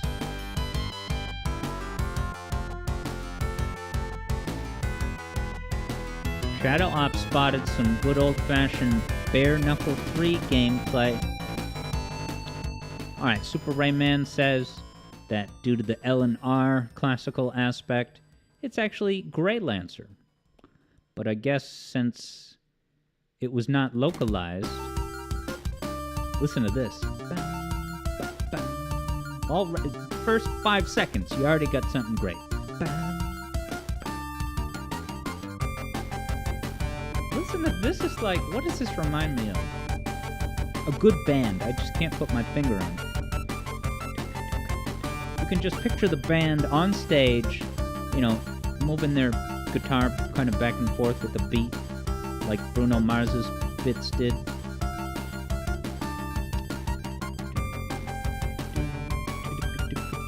Oh, I knew what you were talking about, Shadow Ops. Yeah, so we have Streets of Rage gameplay, but an assortment of Genesis music in the audio. Alright, I can confirm that Grey Lancer, we might as well call it that, was indeed only in Japan and South Korea. You want to know who published this game in the South Korean market? A little company called... I already forgot. Samsung. You might have heard of them if you've used any machine. Icantu says, with a name like Grey Lancer, Gley Lancer, you're thinking it's a shmup. And Super Rayman confirms. And that's another fun thing about my... If anyone doesn't know, I recently started an arc to listen to all the Genesis soundtracks. And this was one of many that I've discovered so far. And so, yeah, it's kind of fun listening to the music with no reference point for what the gameplay looks like. And just kind of getting the vibe. And yeah, I can absolutely feel the shmup vibes with this one. Kyo was getting arcade music vibes. Vector might have even heard this song before in a Sonic hack. Yeah, it's funny when there's a song that you feel like you recognize and it's right on the tip of your tongue. It's like, wait, this is definitely something I know, isn't it? Unless it was some random fan game that I played twice and can't really remember, and that's not even the source of the song, so how could I pull that out of my memory?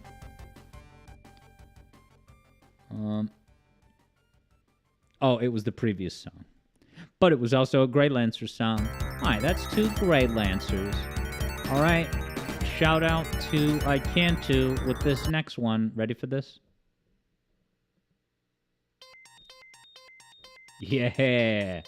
Come and get your rugby balls. Do you call it a ball? The ball that you run around with? You know, I've never seen a rugby video game, and I'm curious if I Can't Do has ever played one. Is it as engaging as FIFA 99?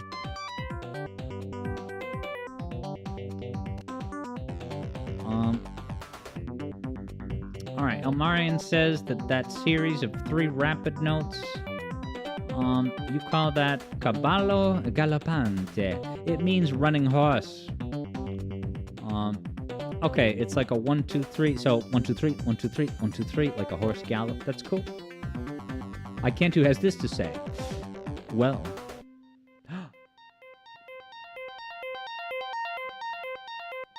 Okay, yeah, Elmarian gives the song example of Barracuda.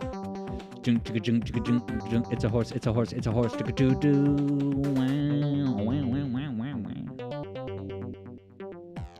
Yoshi the Oreo is feeling the futuristic vibes.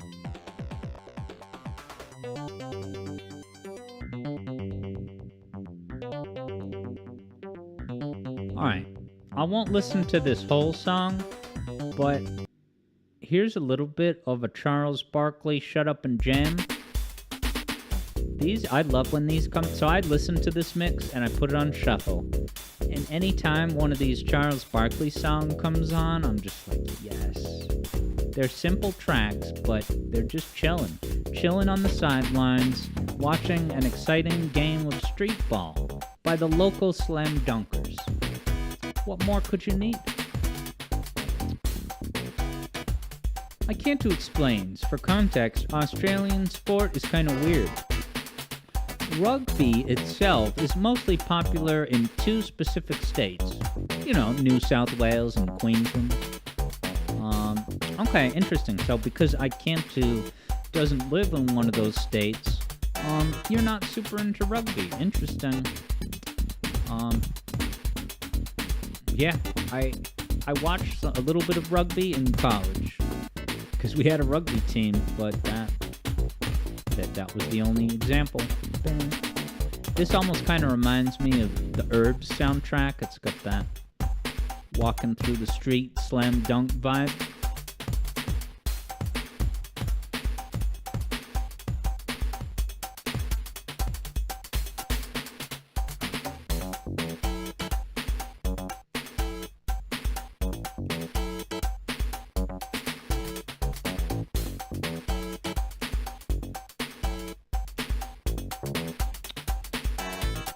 You know, and at the very least, I can say that this gameplay matches a little more with the music. I should say the other round. This music matches with the gameplay. Because it has streets elements. What else we got here? Alright. There's one song that I took from Bassmasters Classics. This. Is it the title screen?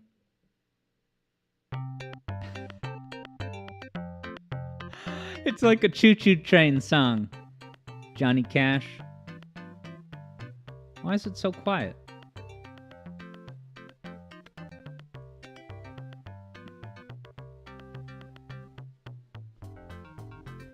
But yeah, Elmarian was vibing with that there percussion. And nice. Shadow Ops, sorry I missed it until now, had said, wow, you were in Korea from 05 to 06? No kidding. I was there from 09 to 11. No kidding. Wow, you played your Dreamcast on a Samsung CRT in Korea. You, sir, have more gamer cred than me. We salute you. Alright. Due to the Margot Robbie hype last year, it's time for Barbie's take on Hollywood. Hi, I'm Premium Wireless for $15 a month at Mint Mobile. When I Premium Wireless for $15 a month, I think, why not Premium Wireless? This is an Eggman cadence. 1, 6, 7, 1. You think you can escape Eggman in a Barbie game? 1671. And this is the Hollywood music. This just shows you how cutthroat and just a wasteland it is. Who's calling me?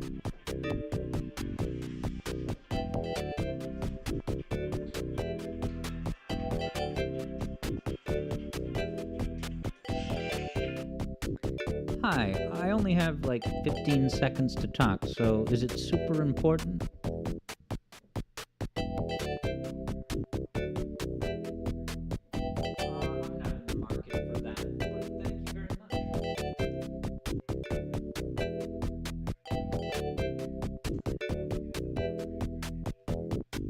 How do you figure thousands of dollars?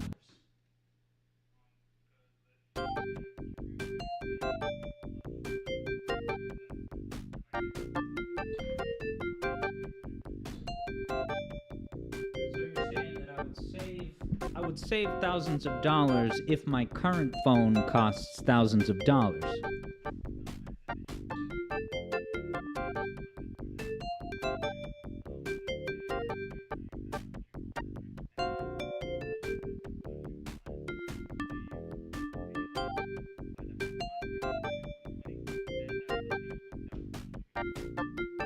Right, but that all assumes that I have multiple expensive phones. Right, so you should have asked me that first. It's a little bit deceptive and misleading. Well, alright, I'll give you that. But yeah, I'm not in the market, so, I guess that's a closed file, huh?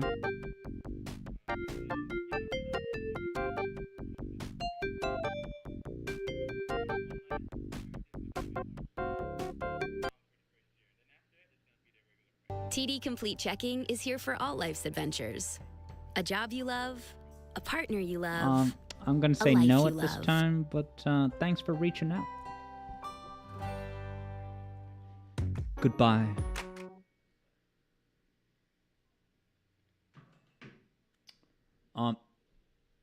Yeah, so that was hold on, let me pick something. How about this?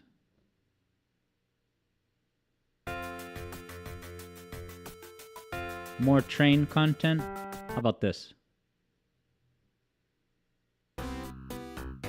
Yeah!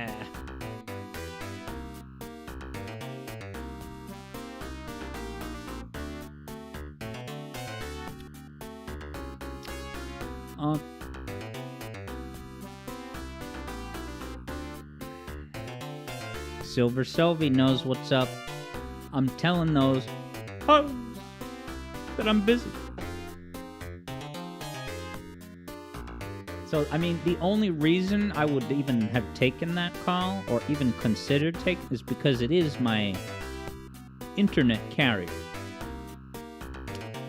Right? So when I see that thing, I'm like, this could be something important, but it's just they're trying to sell me something. Third Bruno wonders, how does one get into the position where they do that for a living? The world truly scares you? I think the main way you get in a position to do that for a living is to be in India.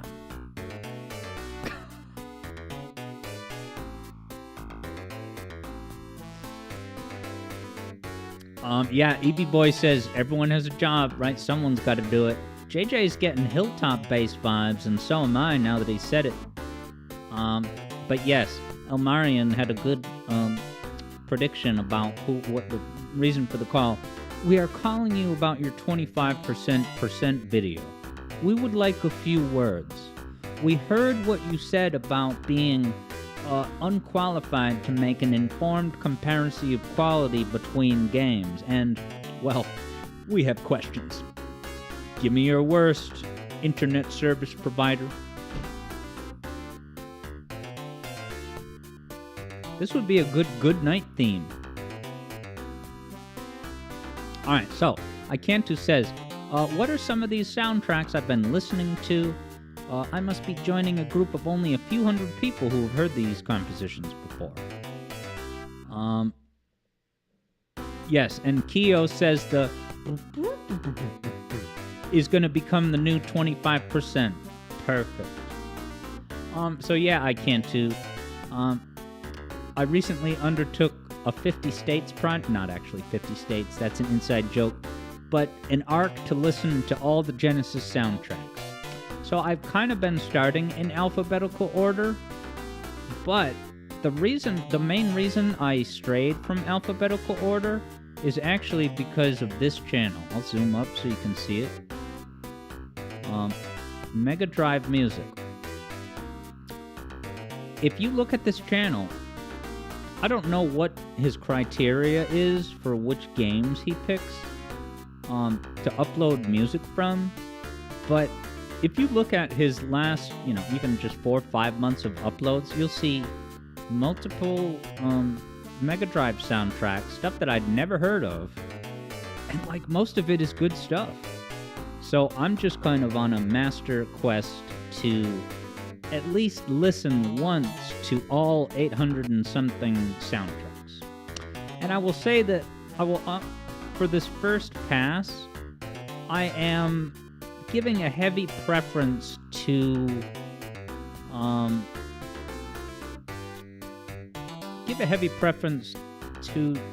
games that are not licensed. There could be plenty of amazing music in licensed games, but there's just a part of me that wants to, start with all the Sega Genesis games that are not really adaptations of something else. I'm curious to listen, to music that was primarily composed for the video game itself. And granted, some licensed games, even lots of them, do have music that was made for the first time for the game, rather than just being an adaptation of something. How about this? Y'all heard of Aerobiz? I think this is kind of like a roller coaster tycoon adjacent. Does this remind you of Rystar? Eevee Boy's on a master quest for the whole world to see, and he can be the best if he just believes. That's how it goes, right? When Keo heard me say that I was starting in alphabetical order with all these Genesis soundtracks, you were expecting the first game to be that sumo game. Is it The Art of Fighting? Is that the one?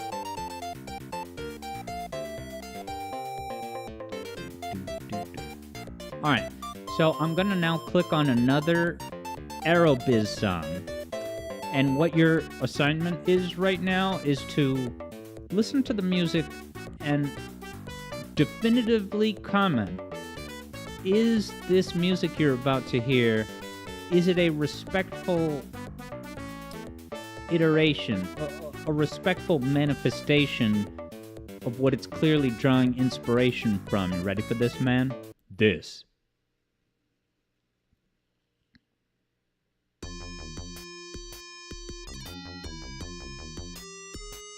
Alright, Vector Sage is taking off. See you later, my man. Have a good night. Thanks for the, Streets of Rage 3 Essence Bare Knuckle 3 in stores before.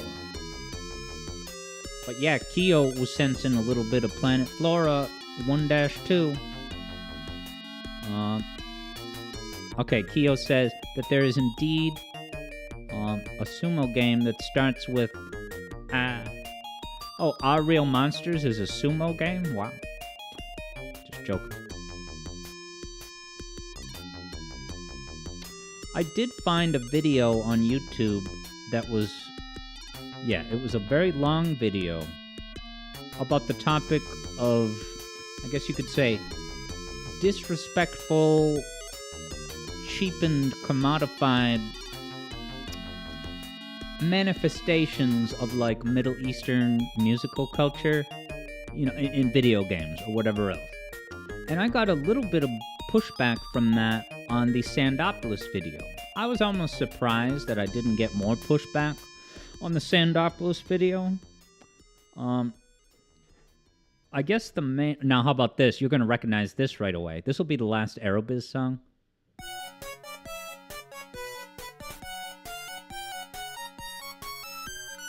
Now, I don't even remember what the origin story is of the Tetris theme, if that was composed for Tetris, but it was more likely, you know, derived from some existing Russian folk song. I don't know.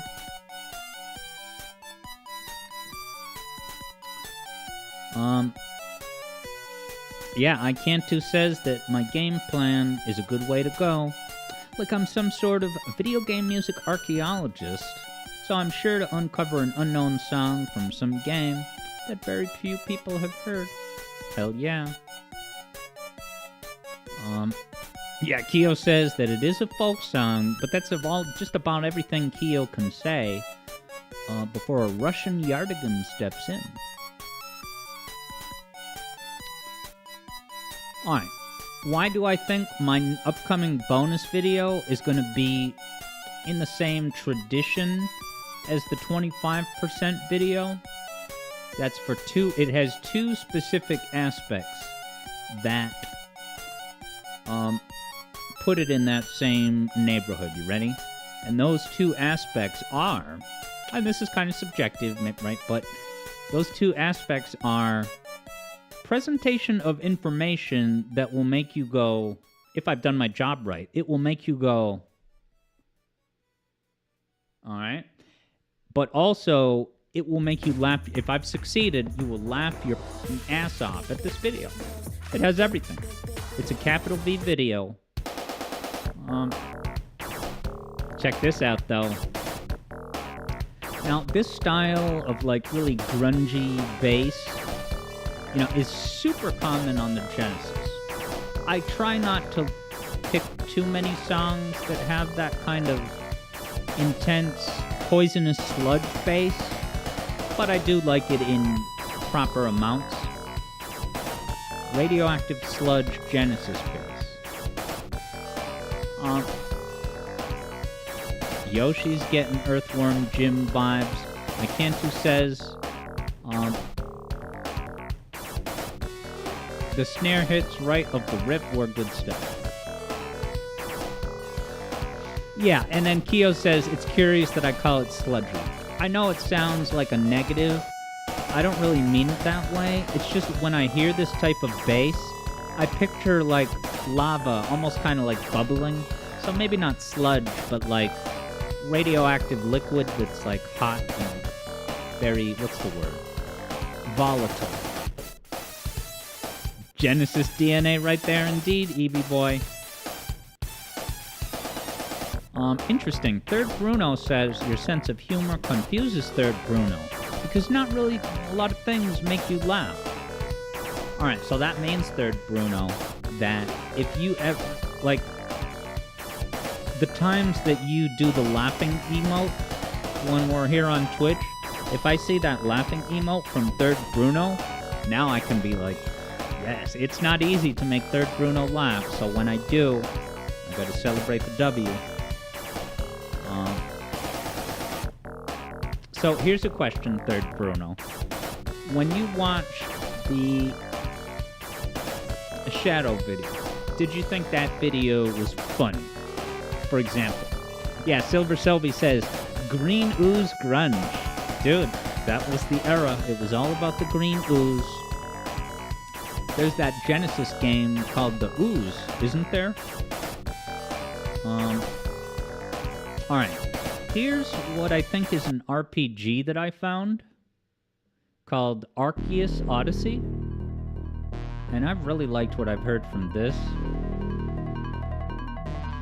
It's almost vaguely has a Phantasy Star CU type of vibe to it. Alright, yeah, that and I was also going to ask if that was maybe the case. You know, sometimes, yeah, one can definitely use the laughing emote even if they did not have a certified Flames laugh out loud, literally. Yeah, this part,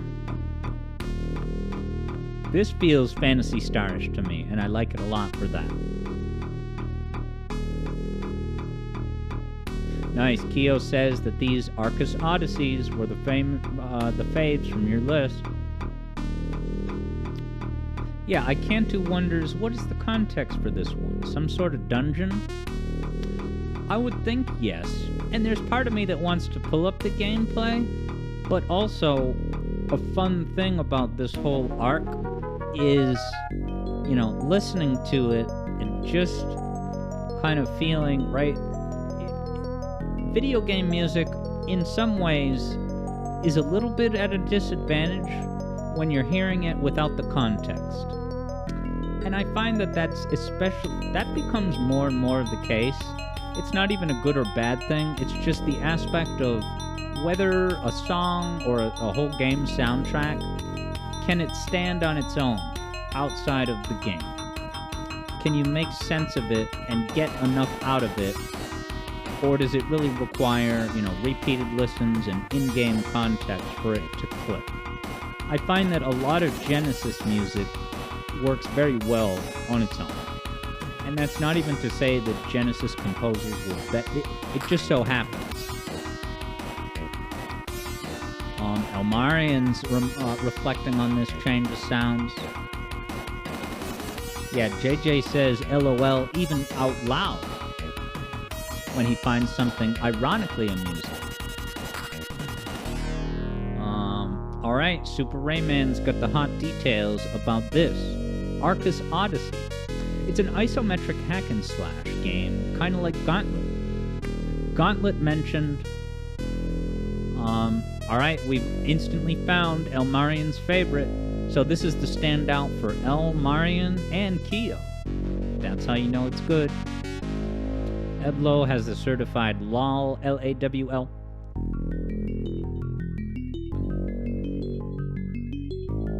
Is that a Mario cadence? Ready? We're at the 1, and then 6, 7.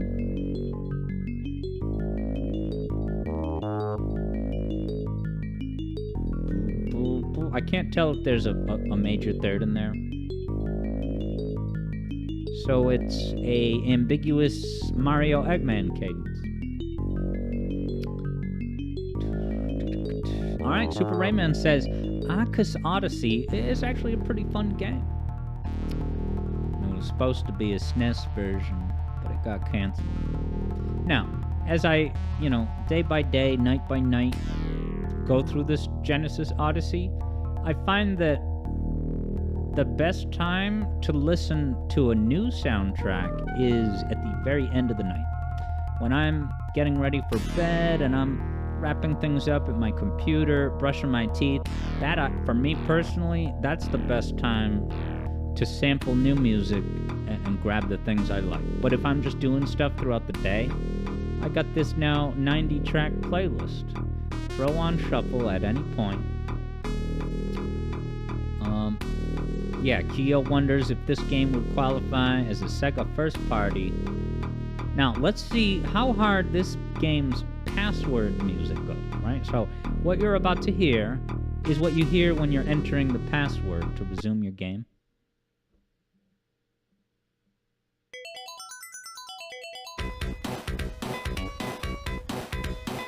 This sounds really familiar, even outside of this. It's possible that this was in Dustin Odell's 11-hour compilation. All this awesomeness, and this is just for the password. You hear that? 6, 2, 5, circle of fifths, 5, 1. Supertonic. Alright, Yoshi says mean bean machine. Is that to say, this reminds you of a Mean Bean Machine track? Or it rips off a Mean Bean Machine?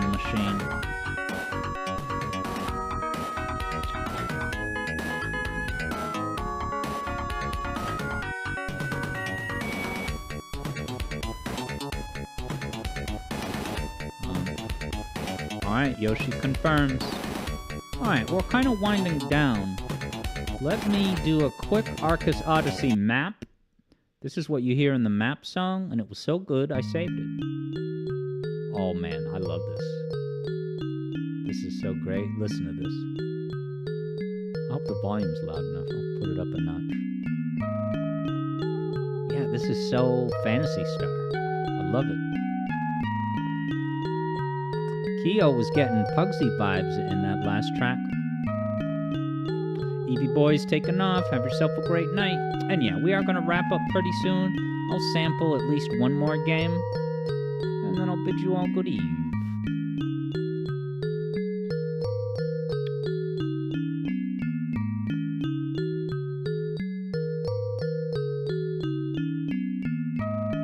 Alright.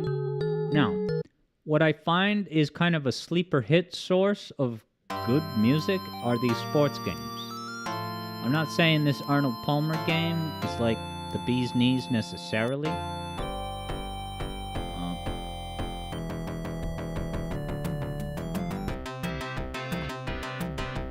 I find it funny that, you know, this elderly man, Arnold Palmer, who's an expert golfer, one of the crown jewels of the sport, he, like, the idea, if you asked Arnold Palmer about video games or the Sega Genesis, he would probably know jack squat.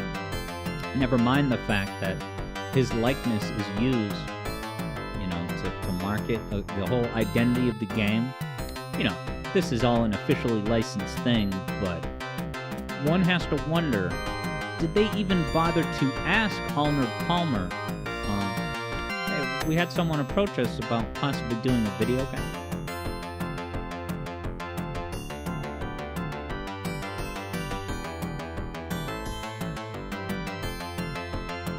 I Cantu is not at all surprised that a game such as this would have good music. Yeah, Cantu says, the more you learn about the Genesis, the more you realize that sports games were actually quite popular. Eblo says, I dare doubt Arnold Palmer's gamer status. Dude, the joke would be on me if Arnold Palmer is like the biggest Mountain Dew headset Xbox gamer of all time.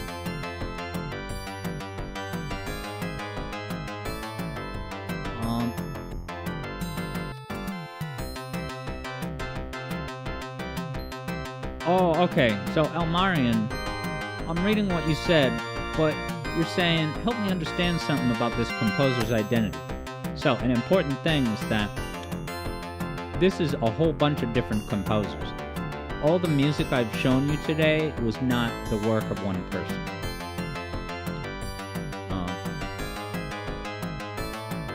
So, if that's what you thought, that would probably... that would explain that. Yeah, this is not all Alistair Brimble.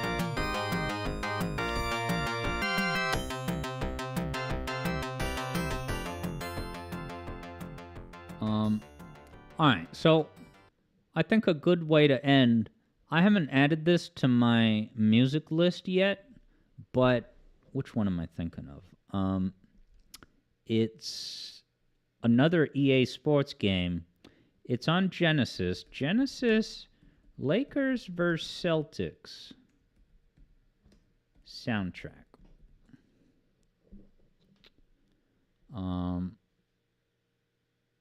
Yeah, this is probably the title theme. Yeah, listen to this.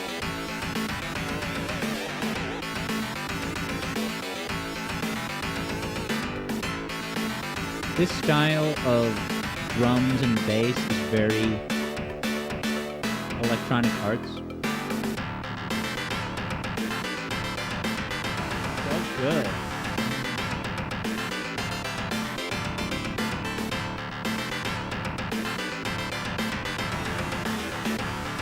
But yes, as Silver Sobe pointed out, you can indeed find some gem tracks in unexpected places.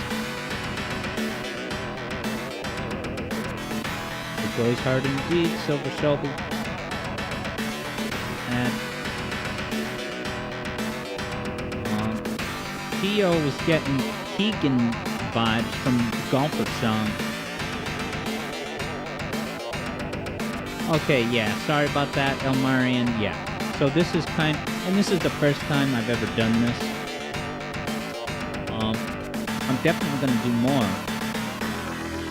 And I even had the thought about, like, I'm certainly going to continue my Genesis Odyssey, but should I do a smaller scale version of this with SNES music? I would say maybe, but also, for me personally, I just connect so much more directly and passionately with Genesis sound. And I totally believe, like, a lot of people will just flat out say that SNES on a technical level has superior audio. In a way, I don't doubt that at all, but it's not technical quality, I guess, that I'm in the market for.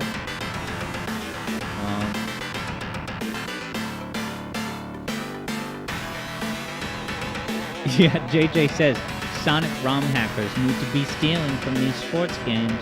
You're telling me. So let's get... There's a song for the first half and the second half.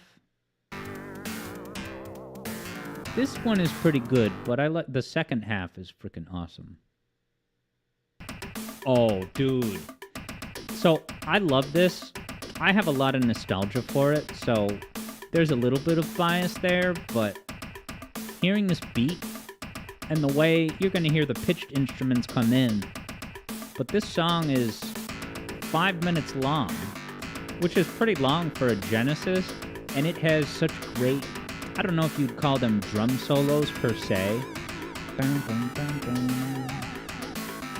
but there are these longer sequences where it's mostly just drums, percussion. It's so goddamn good. Alright, Kyo.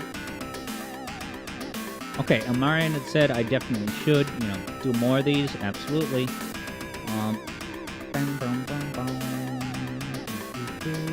Kyo says, your favorite is Darkblade Farm. Is that the name of the game on Genesis I should check out?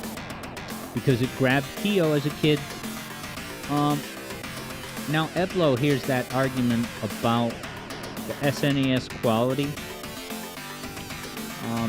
Why would technical specs matter for a qualitative subject? I guess what's objective about it is just the, I don't know, clarity of it.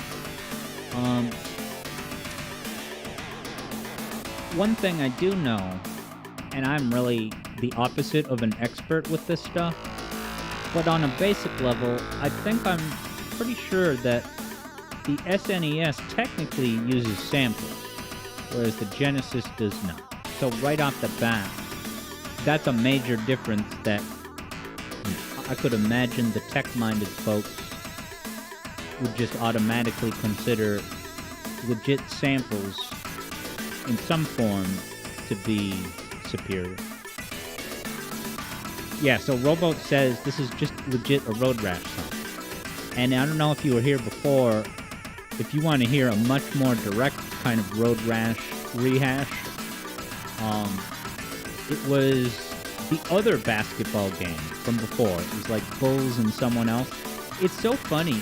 This game, the name of this game is Lakers and Celtics at the NBA playoffs. I think it's so cool and interesting you're going to make an entire full game, and ultimately it's just an NBA game. It has all the teams, but you're going to pick something so specific for the title as two specific teams in the playoffs, not even in the championship. I love that. You hearing this?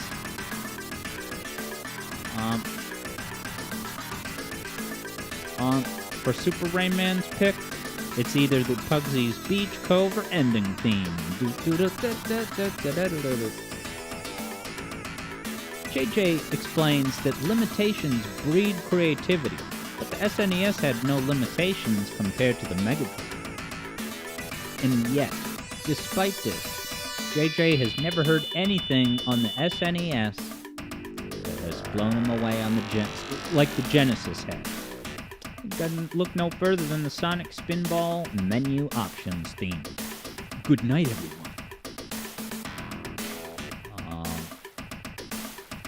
Evlo says, does the Sonic 3 Come On not qualify as a sample? It probably does, but the difference is that those samples are targeted for those voice clips, whereas on the SNES, everything you hear, even just the basic instruments, are samples. I don't know a lot about why that is. I vaguely remember reading a Koji Kondo interview where he was talking about how moving from the SNES sound chip to moving from the 8-bit NES, doing a bunch of soundtrack, and then going to Super Nintendo, the big difference was that now, because they could use samples, they could actually create any sounds that they wanted. Now, I see that as an overall win. The way that Koji described it, it was like a two-sided sword where it's like, oh my god, now we have so many options, I don't know what to pick. If you're experiencing the paradox of choice FOMO, then you got bigger problems. Yeah, basically his point was like, oh my god, to go from the NES where all the sounds we could make are very limited and prescribed, and now the SNES, anything goes.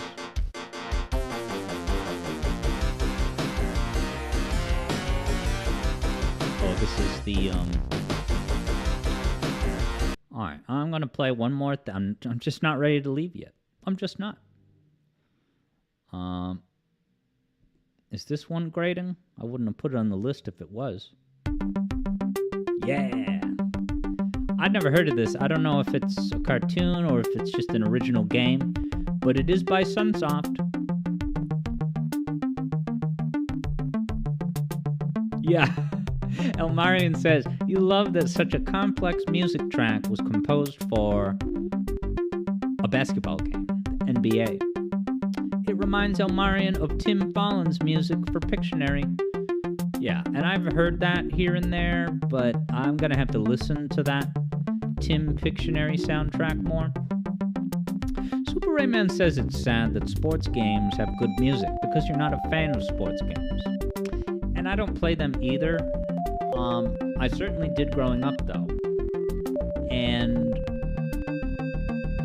oh, I see the iguana logo on this Aerobat 2 game. I am gonna play one more song before I say goodnight. And it's also a sports game that should be familiar to some of you.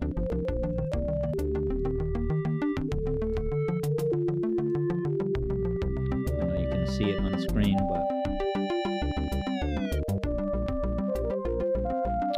but yeah, as Silver Sobe had said, Genesis has that more visceral, heavy sound.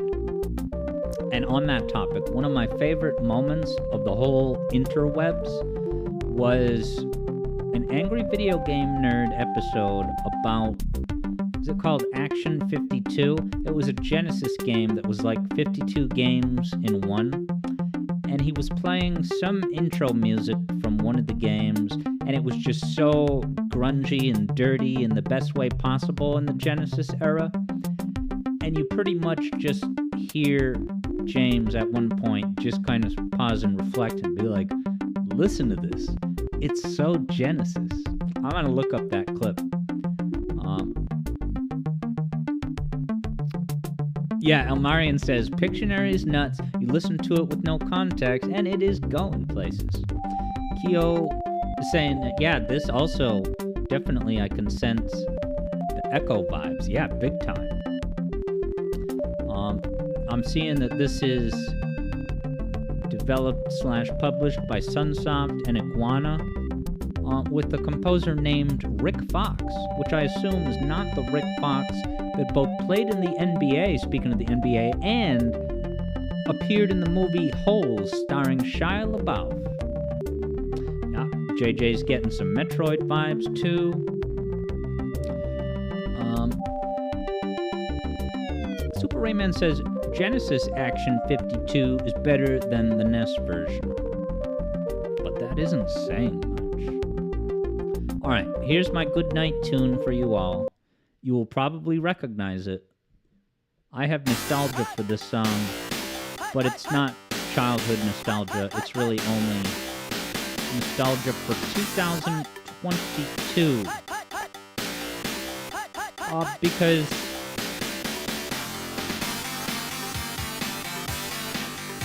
and yeah, I'm sorry, Cat Stream. Also, hello, I'm glad you popped in. I'm sorry that we're not still playing Sonic Advance 2. Historically, I tend to neglect, and I shouldn't, when we get into end of stream hangout mode, because I don't want to add, I didn't want to add a just chatting category. And yeah, no need to apologize, Catcraft. I apologize that I'm not on top of keeping the categories accurate. Alright, so as a goodnight trivia question, you're going to hear the voice clips soon. When you hear the voice clips, maybe it'll click as to why I showed this song to you. Ready for this? Listen.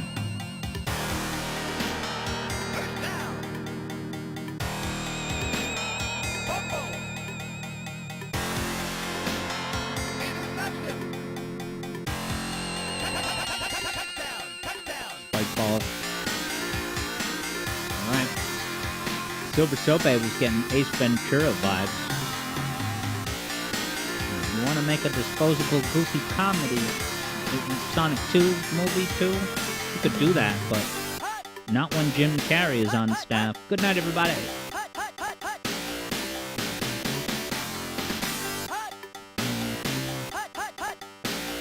Syncopated snares. Alright. Alex Yard Zone Trivia. Why did I bring the song to your attention? I guess no one knows. Good night. Just kidding. But while I give everyone 5 more seconds to answer the trivia question of the generation, I want to say thanks for attending the first ever Sega Genesis Video Game Music Odyssey. This was really awesome.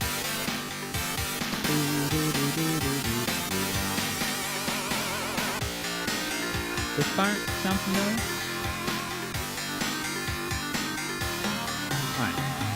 Alright. This song appeared in a music theory video. But which one had the song? Do you know? Edlo says, John Madden Music Theory. Wow, how did you get your hands on the secret unlisted playlist of Elite Secret Music Theory videos? Alright, Super Rayman's got it. It was the launch-based music theory video. Yes, and why did I comment on it in that video? It was the very tangential connection of, taking a vocal sample, and kind of chopping it up. Because, that's, of course, a big trope in jet set radio music. But yeah, Silver Sobe, I'll see you next time. More music streams for sure. Let's do more of these. Like lately and for the foreseeable future, Well, I listen it's time to find a to new at apartment on least Zillow. one new Genesis soundtrack per day. Huh. These are all great. And it's been so much fun. This bass line reminds you of anything? Alright, what song is going to be playing as I do my final goodbyes? I like this one. So this one is pretty good. The only flaw with it is that some of the instruments seem to be a little bit clashing with each other. And I don't know if this is a little bit above my pay grade, but like harmonics. This is one of the situations where the choice of key could play a part. But I still like it, despite the little bit of dissonance. Here's the music for the Pit Crew. Yeah. This is like a slightly more chill F-Zero song. But yeah, I'm gonna bid you all good night. have a good one. Silver Sobe. Eblo, who's not even gonna touch about a John Madden joke being involved with Sonic 3 because a far more famous person already was. Al Gore. He said Sonic 3 was too violent and that we should put ratings on games. Sonic 3 pushed the envelope too far, but hey, we went out in style. Now we have those boring ratings on every game. But yeah, Yoshi the Oreo, have a great night. See you next time, Super Rayman. Eblo, have a good one. Super Rayman yet again.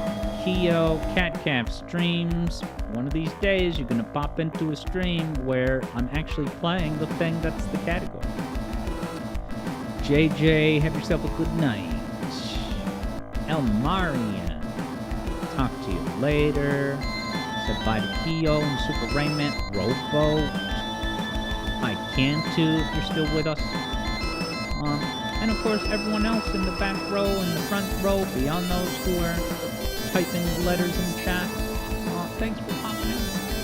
So fun to share some great music with you. And then see you later, Third Bruno. Might see you this weekend if the planets align. But yeah, if you're interested in this music playlist, it's now, publicly available as one of the playlists on my main YouTube channel. So, this has been a blast. A 4-hour falafel. Always a great time. These streams just fly past. They're that great. So, bye everybody. With the Planet Thanks Fitness for the Black gaming Card, requests. you don't just get a great workout, the you music. get a great perk out. Because your I guess membership we're having is a packed good with night perks. sponsorship from... Oh, this is perfect good night music, isn't it? We've reached the end of today's live stream. We learned a lot about each other. This is like a concluding Barney song. But yeah, good night everyone. It's been a true pleasure and an honor. And I'll see you soon. Long live the Sega Genesis Mega Drive Blast Processing Machine. It has good games with good music. Still.